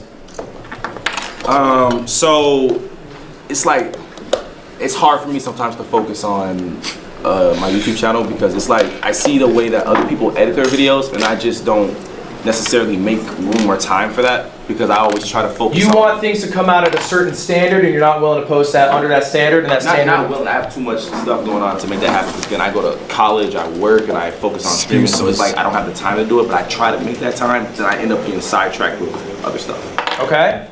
Are you successful at Instagram? Yes. Okay, so you made the time for that, but not for YouTube? Yeah, it's pretty much just offloading short form. Okay, all right. Why not? For me, it's way harder than Twitch. With Twitch, I have a chat that I can interact with. With YouTube, or at least the YouTube videos I watch and I want to do, it's kind of me just talking to a camera, which seems inauthentic. Do you post the videos from your streams on YouTube? No. Do you think your streams are good? Then why wouldn't we? Good question. I don't think you have to view YouTube as a separate entity where I have to record a YouTube video. If you are a streamer, I mean, that's what I'm talking about. If you are a streamer, your streams should be on YouTube. You could be a YouTuber separately, like where you do offline recordings, that's fine. I'm specifically talking about if you are a streamer, why is your content not on YouTube? Who else maybe has a YouTube channel, but you're struggling to upload consistently? All right, that's a lot of you guys. Why? So the issue is I would like to, but I would like a separate, like a live channel to post my things to, but someone took my name already. Someone took the name, so it's like I can't make that channel. What do you let the username stop you? You can make your username anything. I just feel like they would think that that's the real one, and Yeah, but you're gonna far surpass the fake one because you are you have control over what's posted, you have more autonomy there, and so that will just surpass it and everyone will know. And you'll just say, hey, that's the fake one. And I think, don't let a username stop you, you know? Like you're creating a hurdle for yourself to take the first step for something you want to do.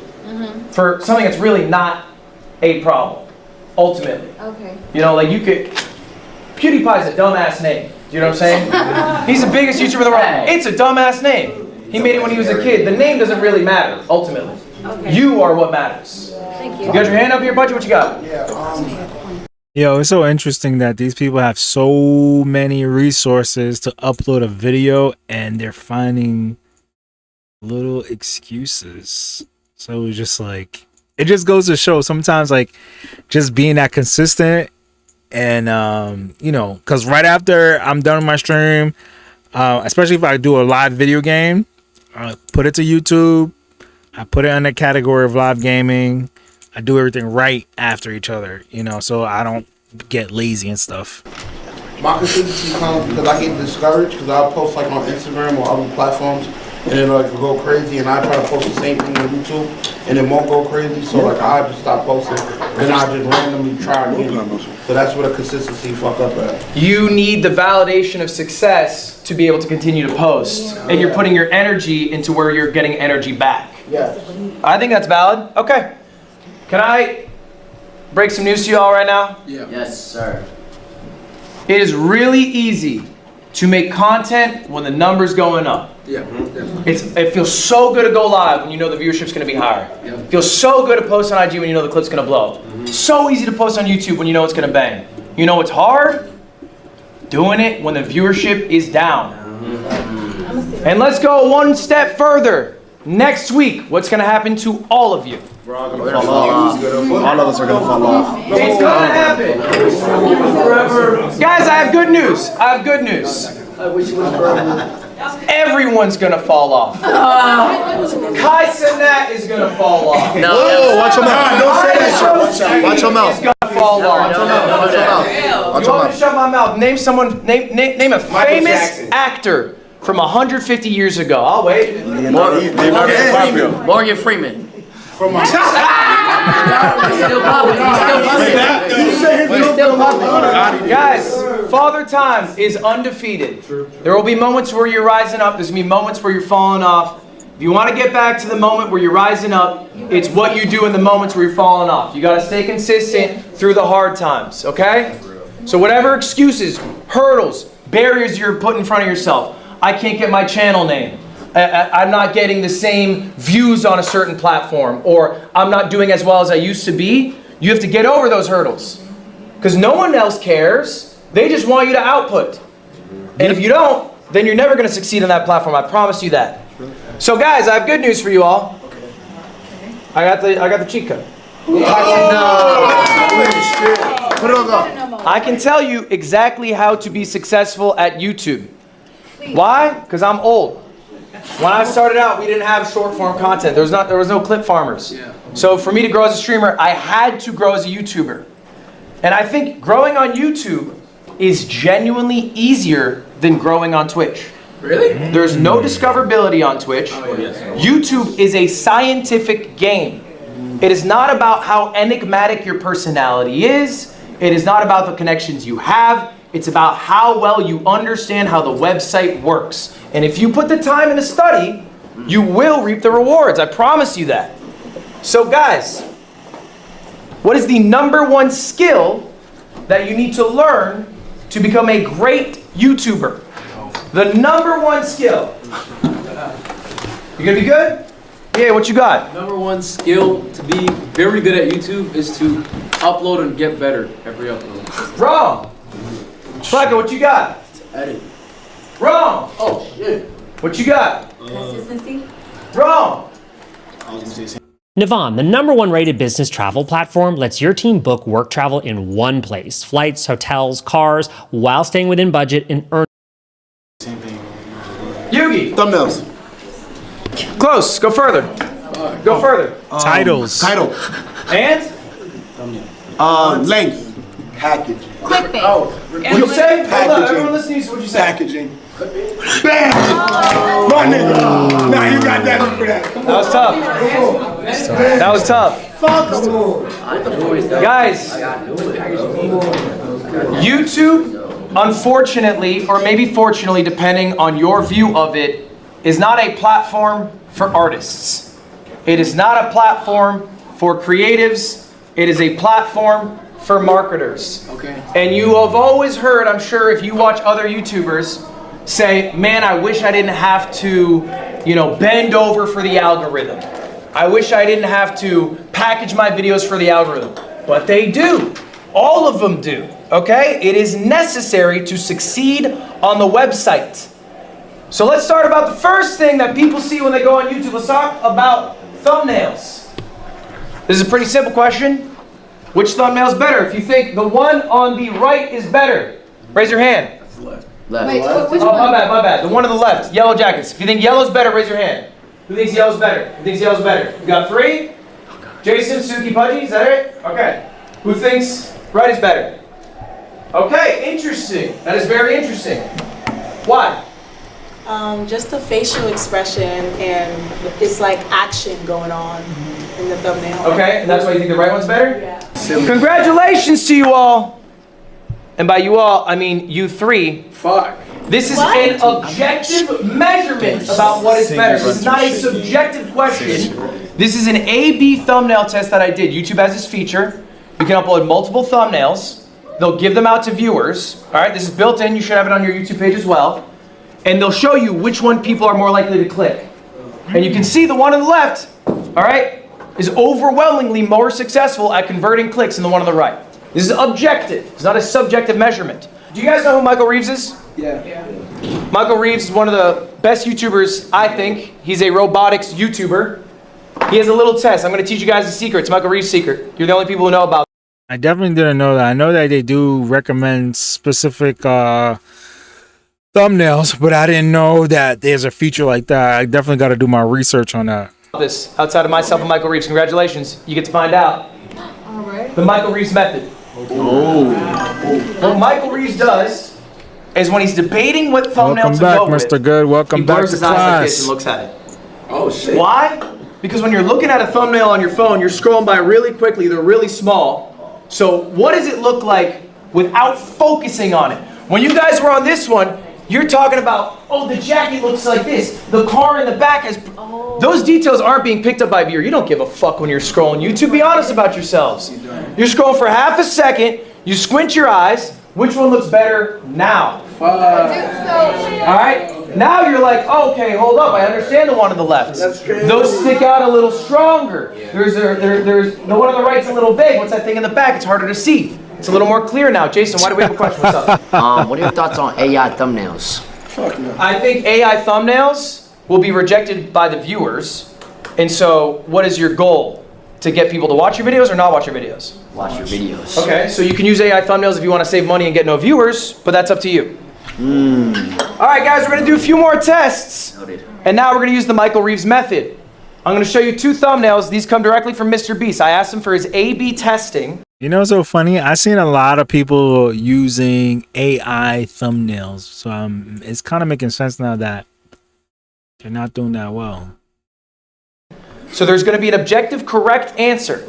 And these ones are pretty lopsided. Show of hands. Who thinks the thumbnail on the left is better than the thumbnail on the right? Who thinks left is better? Raise your hand if you think left is better. Got about 3? Okay. Who thinks right is better? Okay.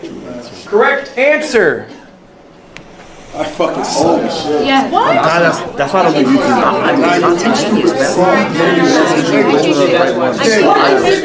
If you are getting these wrong, all right, it means that you don't know what you're talking about. And that's all right. It's okay that you do not know what you were talking about. You are new to this. You have not uploaded a lot. This is why we are going through the exercise. But this is something you can be actively doing and actively thinking about. Next part of packaging, y'all. How do you make a good title? Do we have any guesses here? I feel like you should come up with a title before you do the video.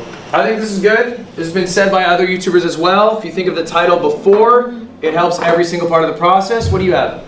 I think about the most exciting part of the video, the highlight of it. Yeah. And like put the title around that, but also make sure that clip is like in the beginning of the video when it first starts, even if like it's just a clip and then you go back to the beginning of the video. Guys, we're working too hard. Okay. Aren't we busy? Yeah. Don't we have too much going on? Too much. This sounds like a fuck ton of work. Yeah.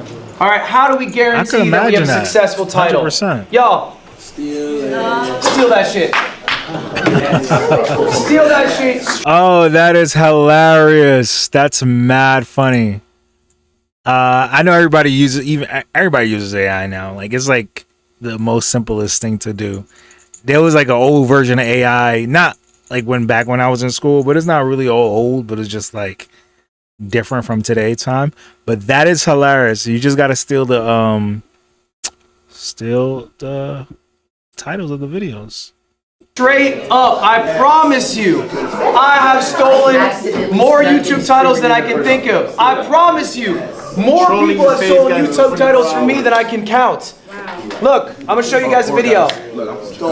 I remember watching this video damn near 10 years ago, all right? It's called How I Accidentally Wrote the Office Theme Song.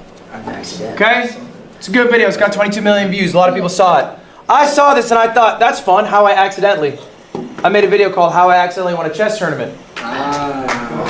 You, just you, building your app on Base 44. That got 5 million views. I thought, that's a lot of views. Let me try that again. Oh shit. Oh wow. And again. Oh shit. And I think you get the point. If you have something that works, you can keep doing it. All right?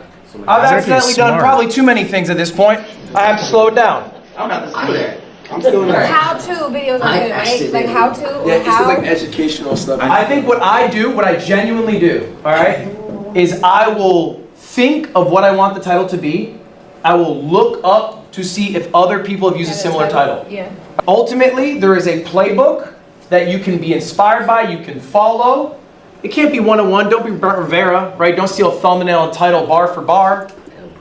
But I think YouTube is a game where people take from people. That's how it works. It's part of the game itself. Do not feel shy about looking stuff up to get inspiration. Now I want to talk a bit about what you upload. Yesterday's class I talked about the content funnel. All right? If you missed that lecture, it's available online. Ultimately though, the discussion was about when you stream, you should stream to create clips, like you guys do, but also get a YouTube video out of it, okay? The thing I want to talk today is about taking risks and using the tried and trues. Before I showed you all these examples of me doing this. Why did I do this 500 times? Why did I make so many videos called How Accidentally? Because it worked. Because it worked. And what do you do when something works? You do it again, okay? You do it again. But you can't always do it. Tell me what happened. You can't do it into perpetuity till it falls off, because then people get bored, they leave. Right. So you have to take risks and mix that in with your tried and trues. And when the tried and trues stop being tried and true, what do? Take more risks. You stop doing them. So I have 6 videos here. I'm going to show you guys. These are just 6 random videos posted back to back to back to back. All right? 4 of them are tried and trues. I had done these before and they had worked. Okay? This one is in red. Why? Because it didn't work. What happened? Am I going to do another video called Do Pro Gamers Have Good Aim IRL? No. Probably not. Didn't work the second time. Why would I do it a third? Will I do another video about GeoGuessr? Yeah. Probably. 1.4 mil. I'm happy with that. Now everyone's barometer is a bit different. I look for 1 million views for a YouTube upload. I also took 2 risks. Okay? I uploaded a monkey ball video game I haven't played in like 6 years, where it's just long form playing an arcade game from 2001. How'd it do? Not so good. 670,000 views. Am I going to take that risk again? Maybe not. Maybe if I really enjoy it, I can. But I guess that's how information that I can take in. Basically, grab the attention, which makes sense because you want people to watch your video. That same shit at the wall. They just change the way how it's brave. Mix that bravery in. All right. Next up, we're going to talk about intros. That is the third part of packaging. It is the intros to a video. It is the first thing people see when they see a video. I'm going to be pretty honest with you guys. The idea of clickbait, it's kind of dead. See? All right? In the traditional sense, if somebody clicks your video and they don't get what they expected to get when they clicked in, they're clicking off. And when they're clicking off, where's that video going to go? Into the shitters. All right, that video is not going to succeed. I promise you that.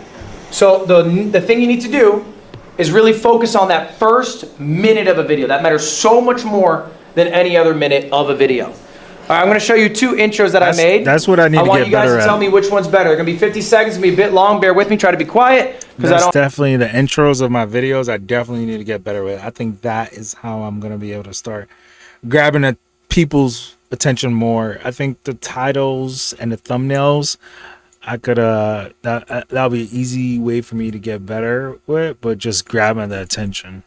I don't have too loud of a speaker. All right, first video. 10 million. That's how many people have bought Magic Chameleon. For reference, that is more than Mario Kart World did in the first few months it came out. Magic Chameleon only came out a few weeks ago. In fact, it's more than Street Fighter 6 has done in 3 years, and it's more people than subscribers I have, and that's a free button to press that I want you to press now.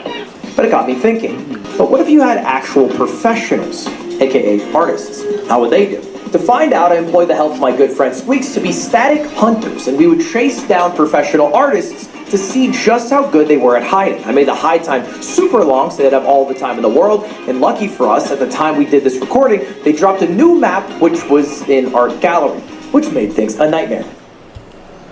Alright, I'm gonna skip the shit one because I think our data's too ass, but I do want to ask you guys, what was good about it? Okay, we're gonna self-glaze here.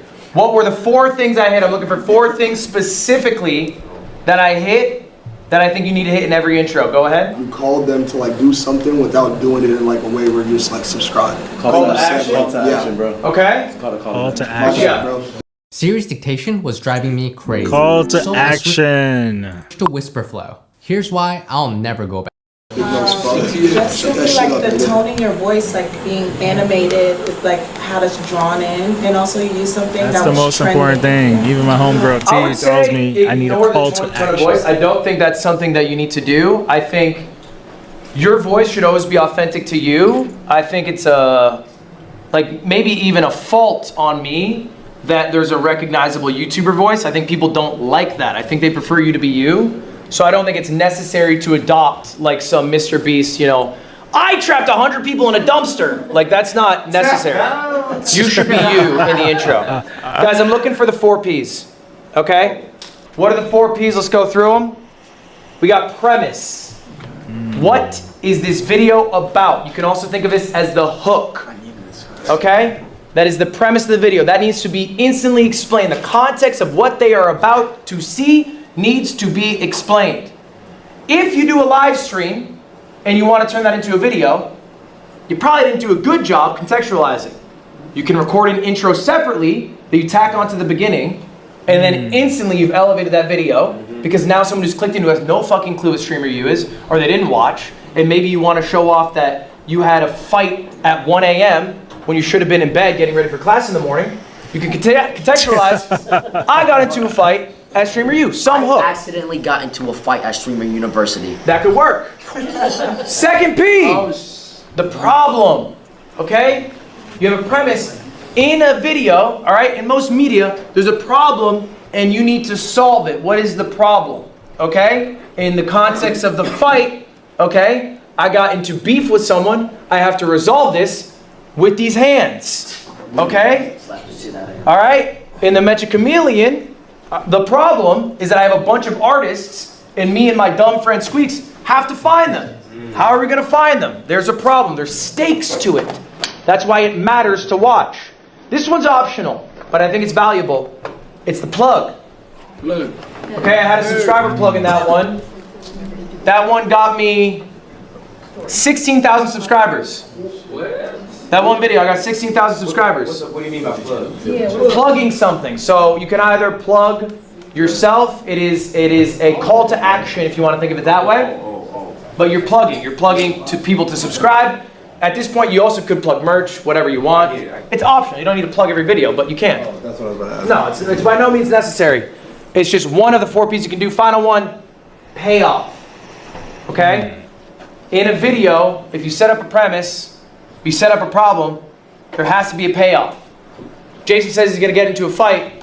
What's the payoff? Got to see the fucking fight happen. All right? And in that intro, what I do is I say stick around to the end because we're going to go to an art gallery. We're going to get a little crazy. So the payoff comes at the end. I'm teasing it. Stick through the rest. You'll get to it. It helps increase your watch retention. This is an example of 2 separate videos that I've done. One where I recorded the intro beforehand. The other one where the intro is just from the stream. Look at the difference, bro. 70% of people were watching at the 1 minute, 12 second mark when I recorded the intro. That was the Mecha Chameleon one you just saw. The other intro, 41%. More than half the people left a minute in. By the way, that's a 2-hour video. And half the people are gone in a minute. Okay? And that's because the intro was dog shit. And I can admit that was an absolute dog shit intro. But these are charts that you should be looking at, very familiar with, all right? And working on. All right, next up.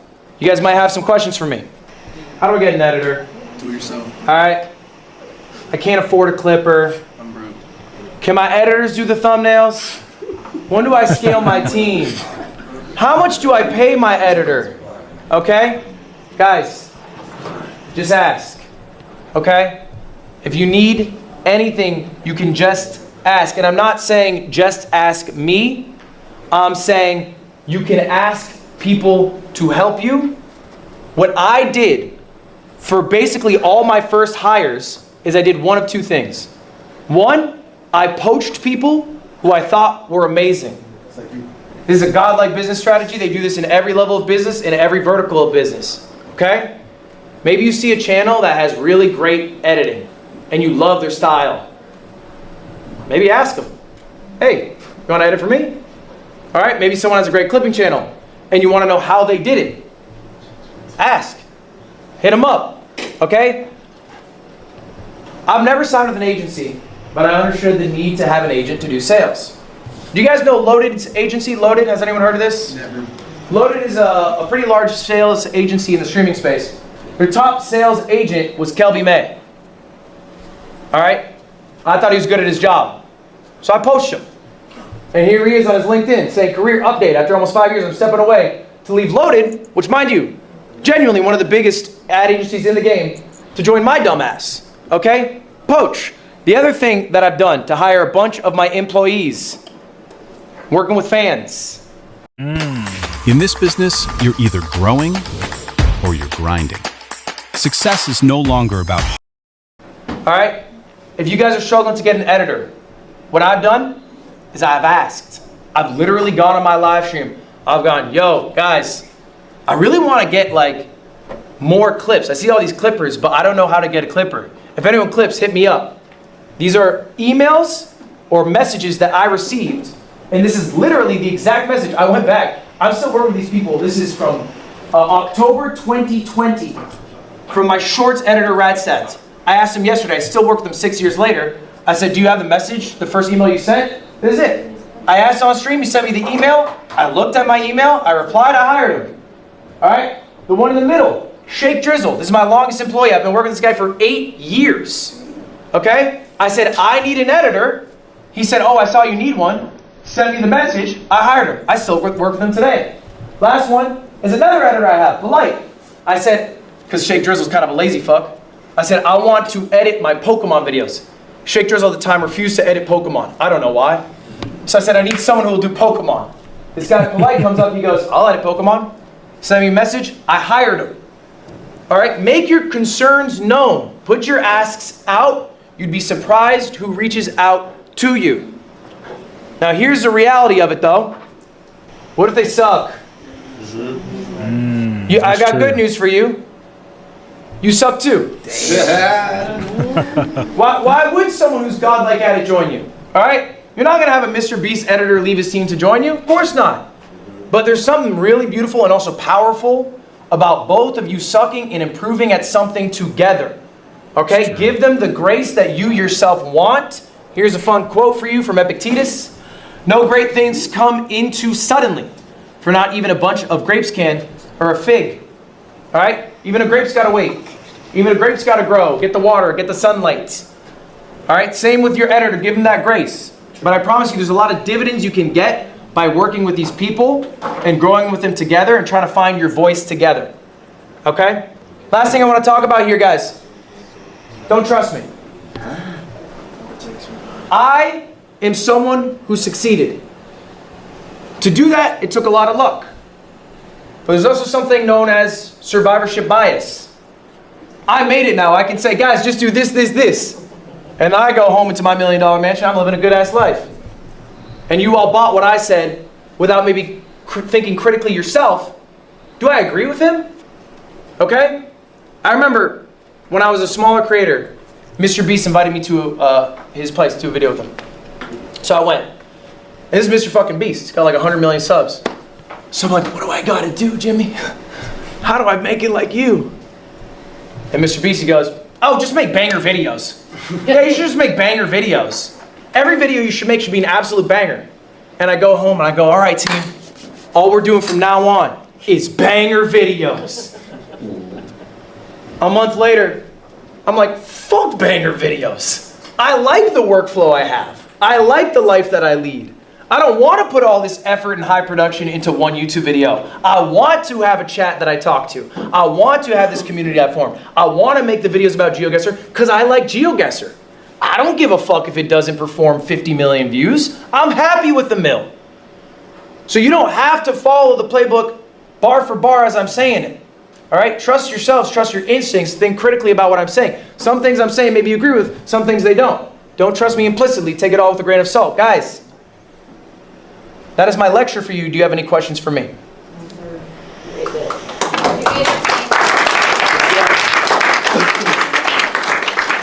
They can be about anything. Also, guys, just so you know, I'll be doing office hours directly after this class, 1 to 2 p.m. If you want to stay, we can have longer chats. It's up to you. It can be about anything. If you have any questions right now, you have a couple of minutes before your time is up. So does anyone have questions right now?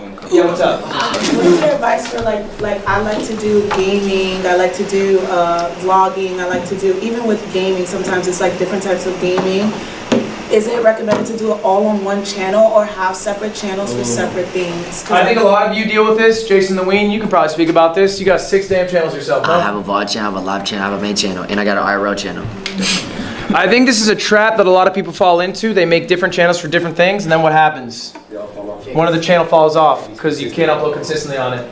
I think it is ambitious to be making all these channels and expecting to be consistent on all of them. I think it's fine to do one channel. I would not do 2 unless there is a reason for it. I will give you an example. I have 3 channels that I upload consistently on. One is a VOD channel. Why do I have a separate channel? Because it is just the VODs uploaded. They're unedited products, okay? That is my reasoning for it.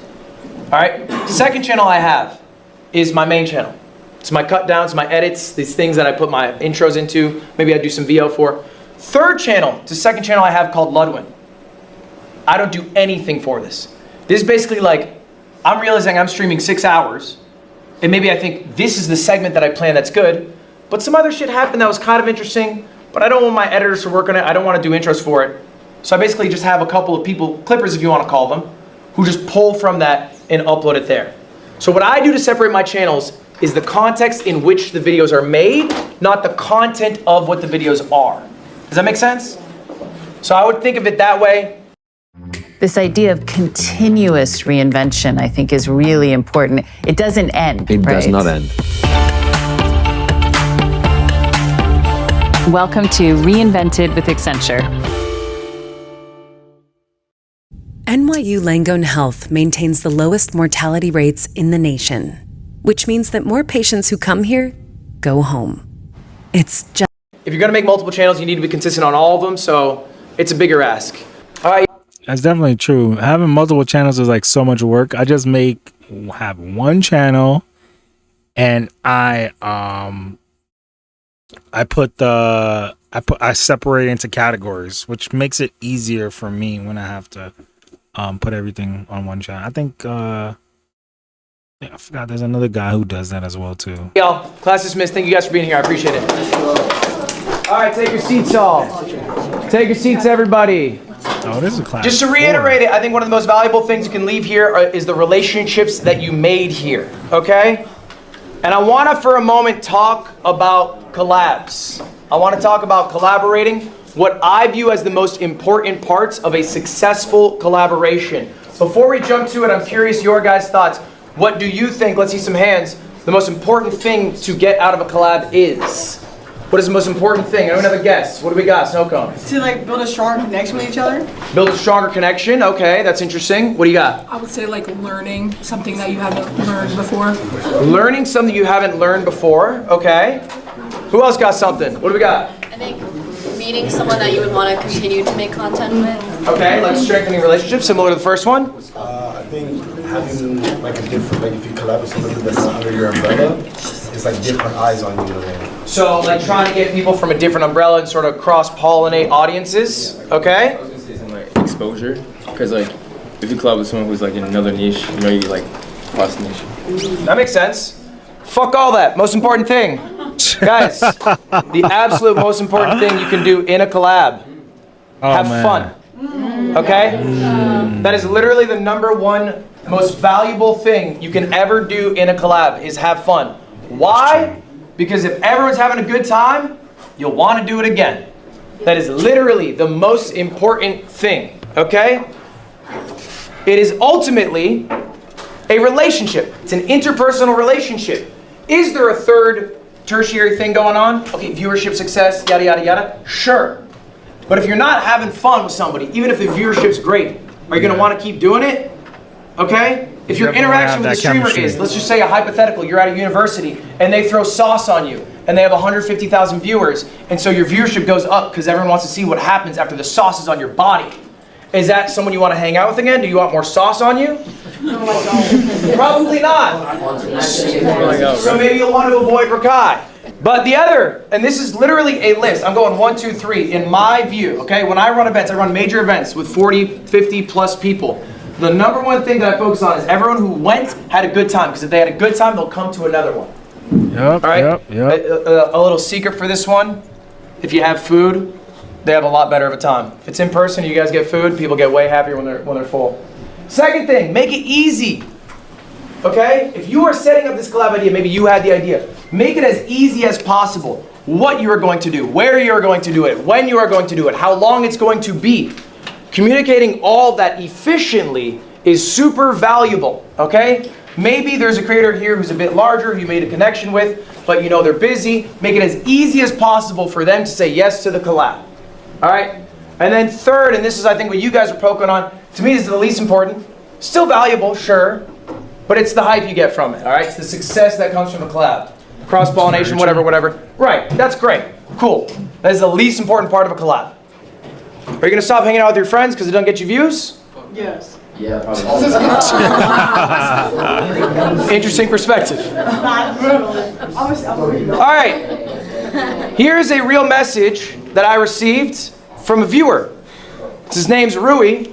He's a smaller streamer. He said, hey, Ludwig, I was listening to The Yard, and I caught a conversation that I had with my friends about how long it would take for somebody to beat me in Super Smash Bros. Melee. If you don't know anything about me, I'm a professional Super Smash Bros. Melee player.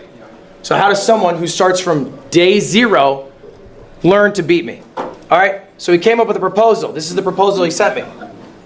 He outlined exactly what he was going to do, how much work he was going to put in, and what his expectations were for me. Now this came all because we were talking about a hypothetical situation. How long would it take someone to learn? He wanted to make that reality. Do you know what I said to Rui? Snap yes. Why? He made it easy for me. Sounded fun to do. And I like the guy. I think he's putting in work. I collab with people all the time. I collab with big streamers. I collab with small streamers all the time. Constantly. And I will collab with literally anybody in this room if you come to me with a good proposal that makes it easy on me. Who here knows who Squeaks is? Squeaks hits me up. He's about a 100 viewer Super Mario 64 speedrunner. I like Super Mario 64. I watch his Squeak streams. I think he's funny. He hits me up, he says, let's do a race. Do this day, it'll take an hour total. That's it. I do it. It was an amazing time. What happened? Squeaks is funnier than me. Half my viewers left to go watch him.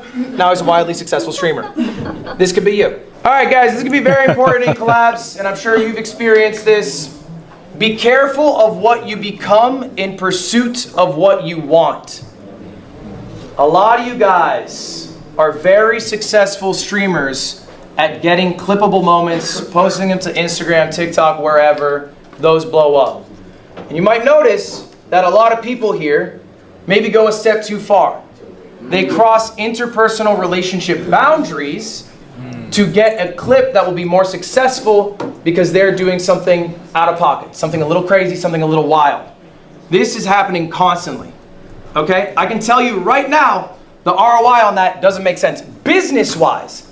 The thing that I keep repeating again and again is start. Start with that one pain point that's waking you up at night and build a solution for that. It is a bad move, okay? You are making a fool of yourself to get more views, maybe a 2 million view clip, whatever, here, there, in burning bridges with people who otherwise might like to collab with you in the future. Okay? That's very true. Does a nuisance streamer get views? Do they get some success? Sure. Do you want to be Jack Doherty? Okay? Fuck no. Do not lose yourself in the pursuit of what you're trying to accomplish here. All right? This is a little fact that you guys are all going to have to deal with a lot earlier in your career, and it's going to be a bit of an awakening. Right now, more people know you than like you. In life, for the most part, more people like you than know you. All right? You meet people in your family, they like you. In school, you know, maybe they like you. Right now, an overwhelming amount of people know your faces and names, but don't like you because you've been on other people's streams or whatever.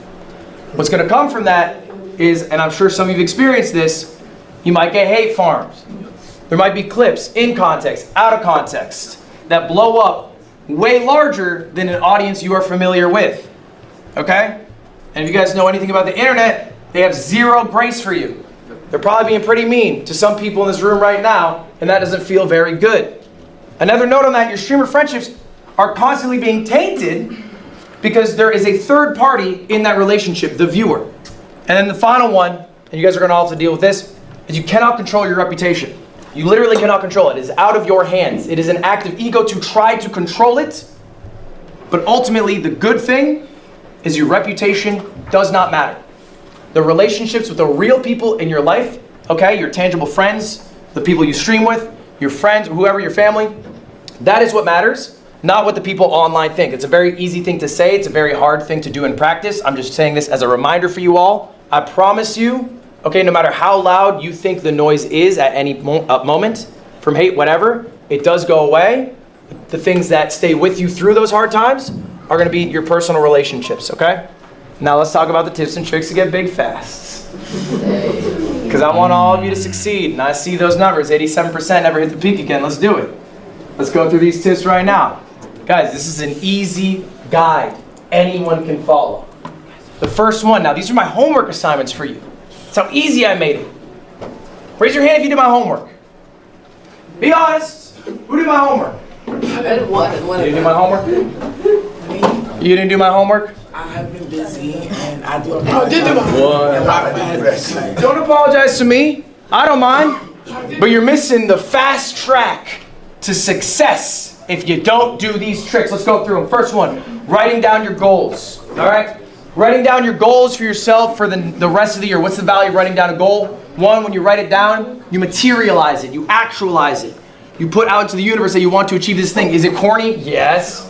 Does it work scientifically? Is it backed up? Also yes. Yep. There are studies that show that writing down your goals helps you achieve them. One more note on goals. I said the next 6 months. All right, man. There's a little fact. People overestimate what they can do in 1 year, Have a underestimate good what they can do in night. 5 years. Thank you for coming in the stream and following. Appreciate that. Definitely gonna be streaming tomorrow, so stay on the lookout. Make yourself a 5-year goal too. You'll be surprised how much you can accomplish in that time. Second trick, make it a schedule. All right? Streaming has no schedule. Who's been streaming 24/7? Who's been streaming every single minute? That's probably exhausting. Y'all are tired. There is no reason you cannot stream another minute. And if you stream another minute, you'll make another $1. But when do you stop? Hold yourself accountable by making yourself a schedule. And in that Nice schedule, meeting you too. leave some time for ideation on what you're going to do Probably on might stream. be in a city, You so should be thinking about this every single day. IRL, and so what you you do on stream. want to pull up. Where you're maybe going to get some clips. What segment could be a YouTube video. What the viewers might enjoy. What you might enjoy. All that happens from the ideation process. Next up, content funnel. This goes in part with the ideation. But basically when you do a 4 to 6 hour stream, you can get a lot out of it. Multiple videos, multiple clips, long form VODs, whatever it is. Master YouTube by working on packaging. I had a whole class on this yesterday, but ultimately I've looked at all of your channels. You guys are mostly dog shit at YouTube, and it's because you haven't spent the effort. I'm to from learn New York, packaging. man. Packaging of a YouTube video is 60% Brooklyn. of the success of your YouTube channel. Finally, scale your team. You are limited in what you can do as an individual. If you scale, you can accomplish more. All right? If you have an editor, that frees up the time you have spent editing.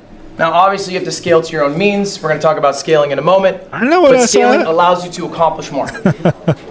So here's I'm usually about chilling the in only Soho advice though. I can after give work. you to succeed at being the best you. And it's to not lose yourself in the grind. I cannot tell you the amount of streamers who I talk to who are drone bots who all they can talk about are numbers, viewers, streams, bullshit. Bro, it makes you a rotted individual. People connect with you because the life experiences you've had up to this moment. If all you do from this moment on is stream every waking moment, then you lose what made you special in the first place. Live life. Enjoy life. Connect with people. Don't lose it because you're trying to hustle, be a creator, grind 24/7. All right?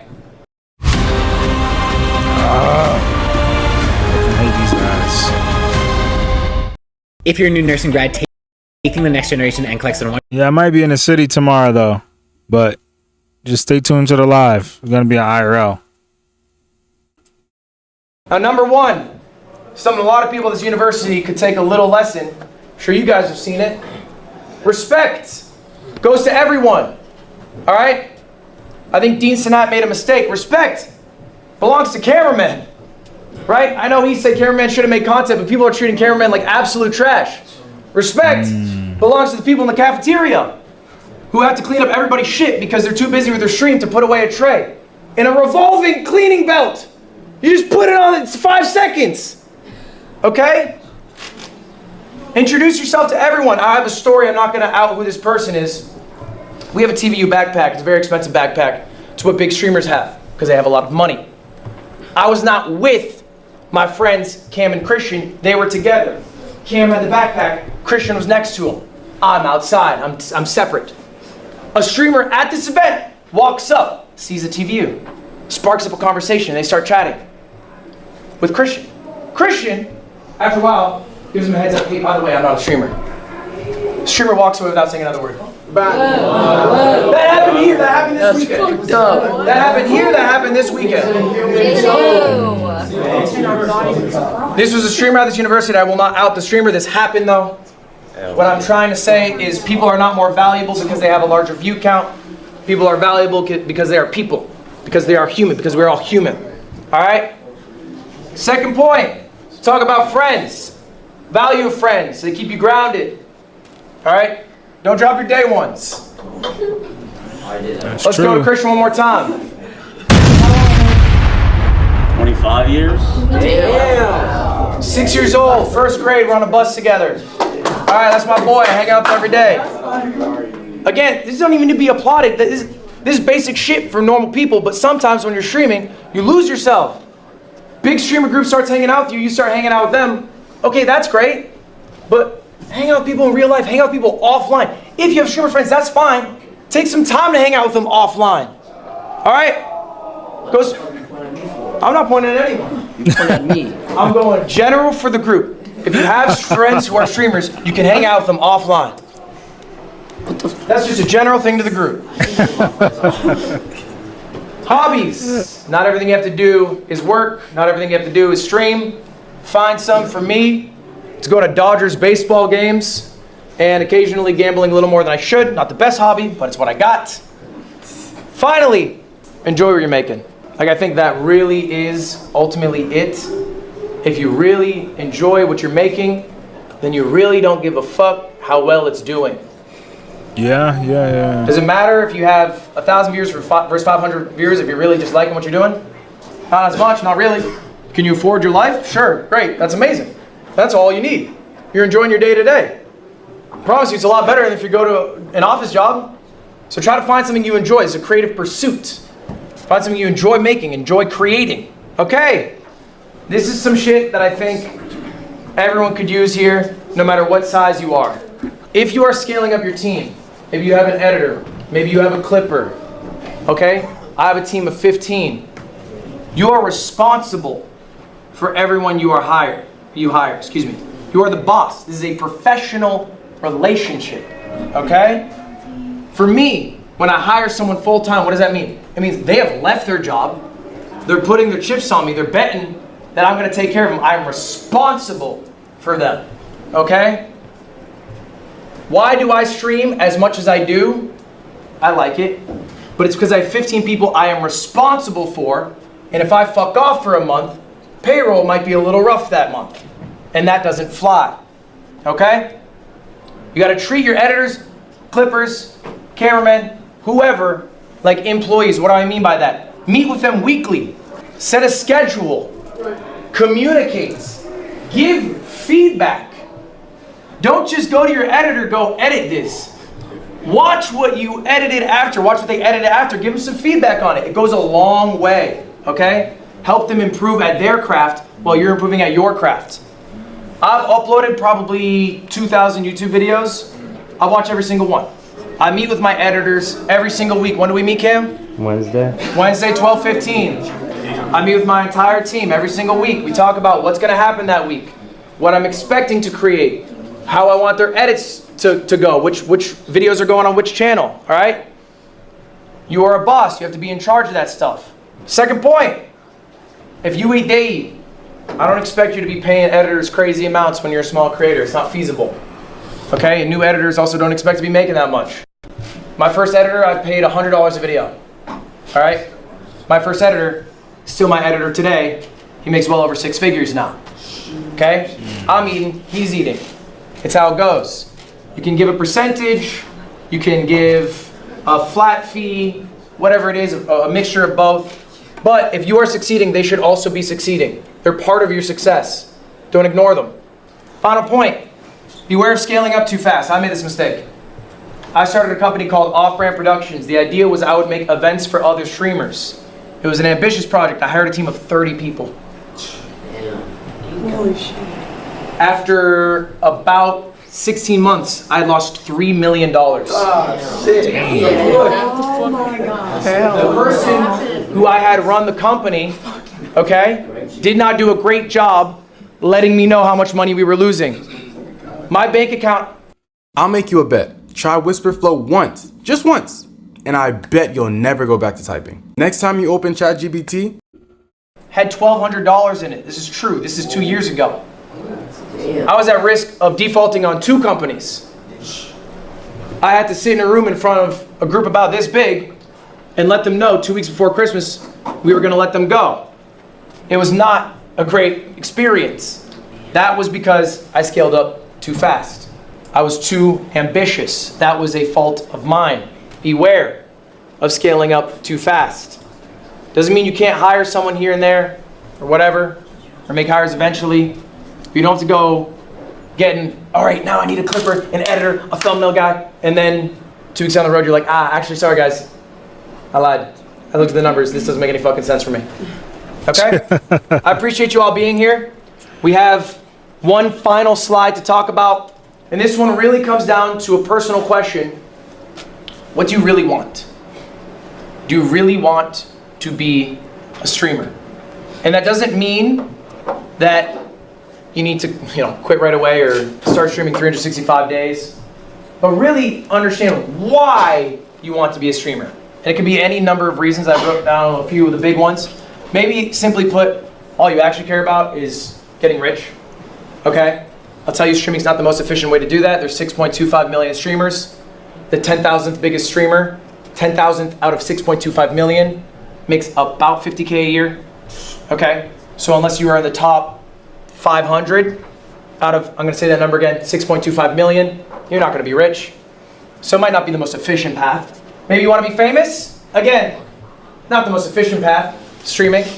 There's a few big streamers, all right?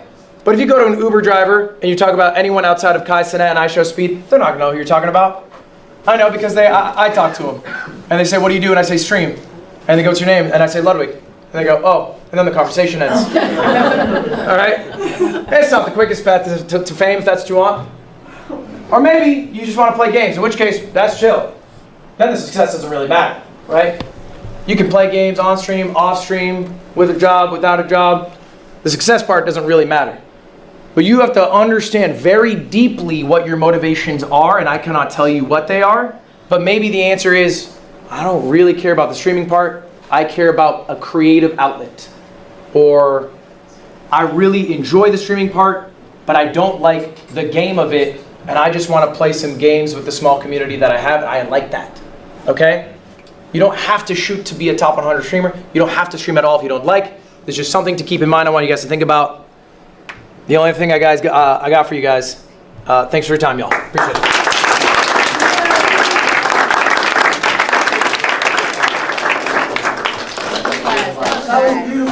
Guys, I have some extra time, so we can field some questions. You guys also are free to leave at this point. I do not mind if you walk out. I will be here until about 1:30. Does anyone have some questions right now? This was like really a class.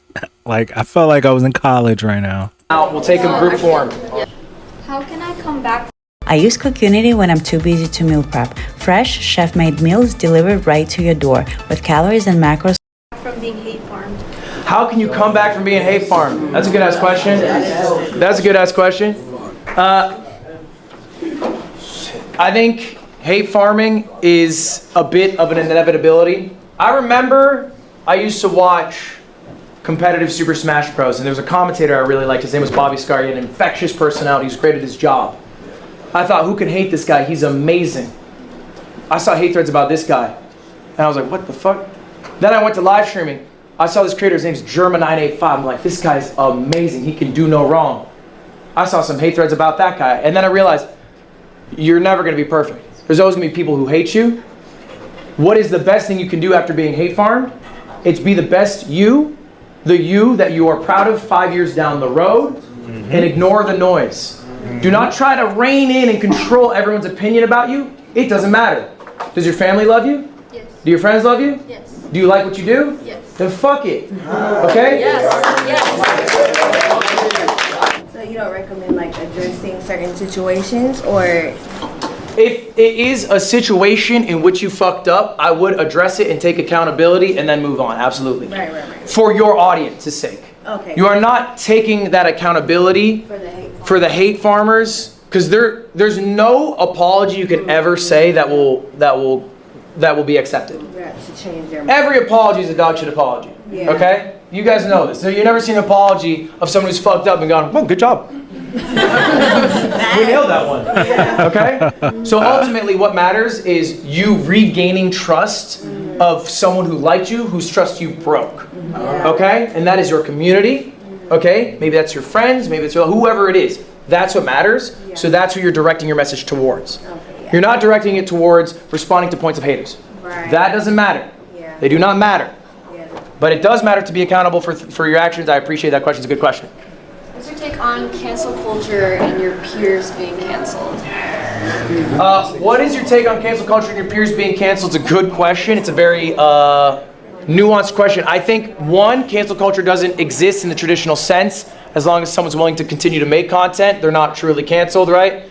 Jack Doherty's still out there making shit. And I think a lot of people would wish he wasn't, but like, he just does it regardless. No one can stop him. And that's his right. Unless a platform deplatforms you, I think that's maybe like where a true cancellation comes in. As far as your peers, I think that is your responsibility to prioritize interpersonal relationships. And if you've done a good job doing that, then that shouldn't matter. Does that make sense? But ultimately, I do view friendships that I have with creators, okay, differently than friendships I have with people in the real world, because there is this third-party thing.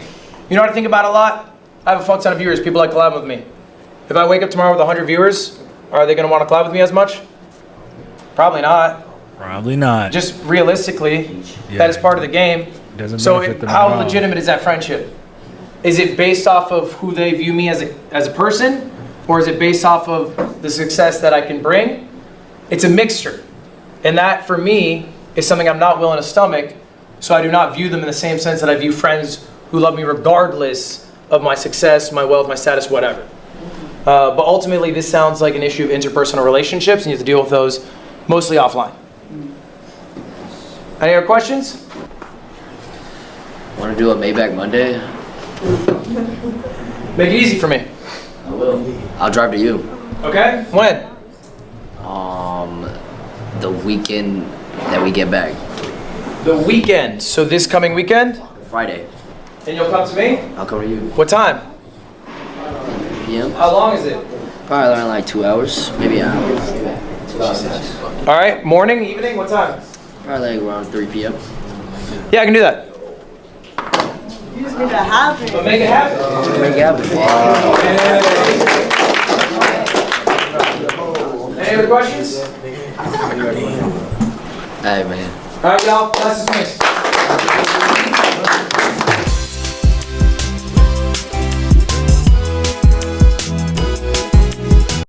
Nah, this class was fire. I learned a lot. I realized why I couldn't find an original video, because he just made it into one segment. But I think I really do appreciate this, and I'm gonna take a lot of things that he mentioned and implement them into the content that I'm creating more, more focus driven on that.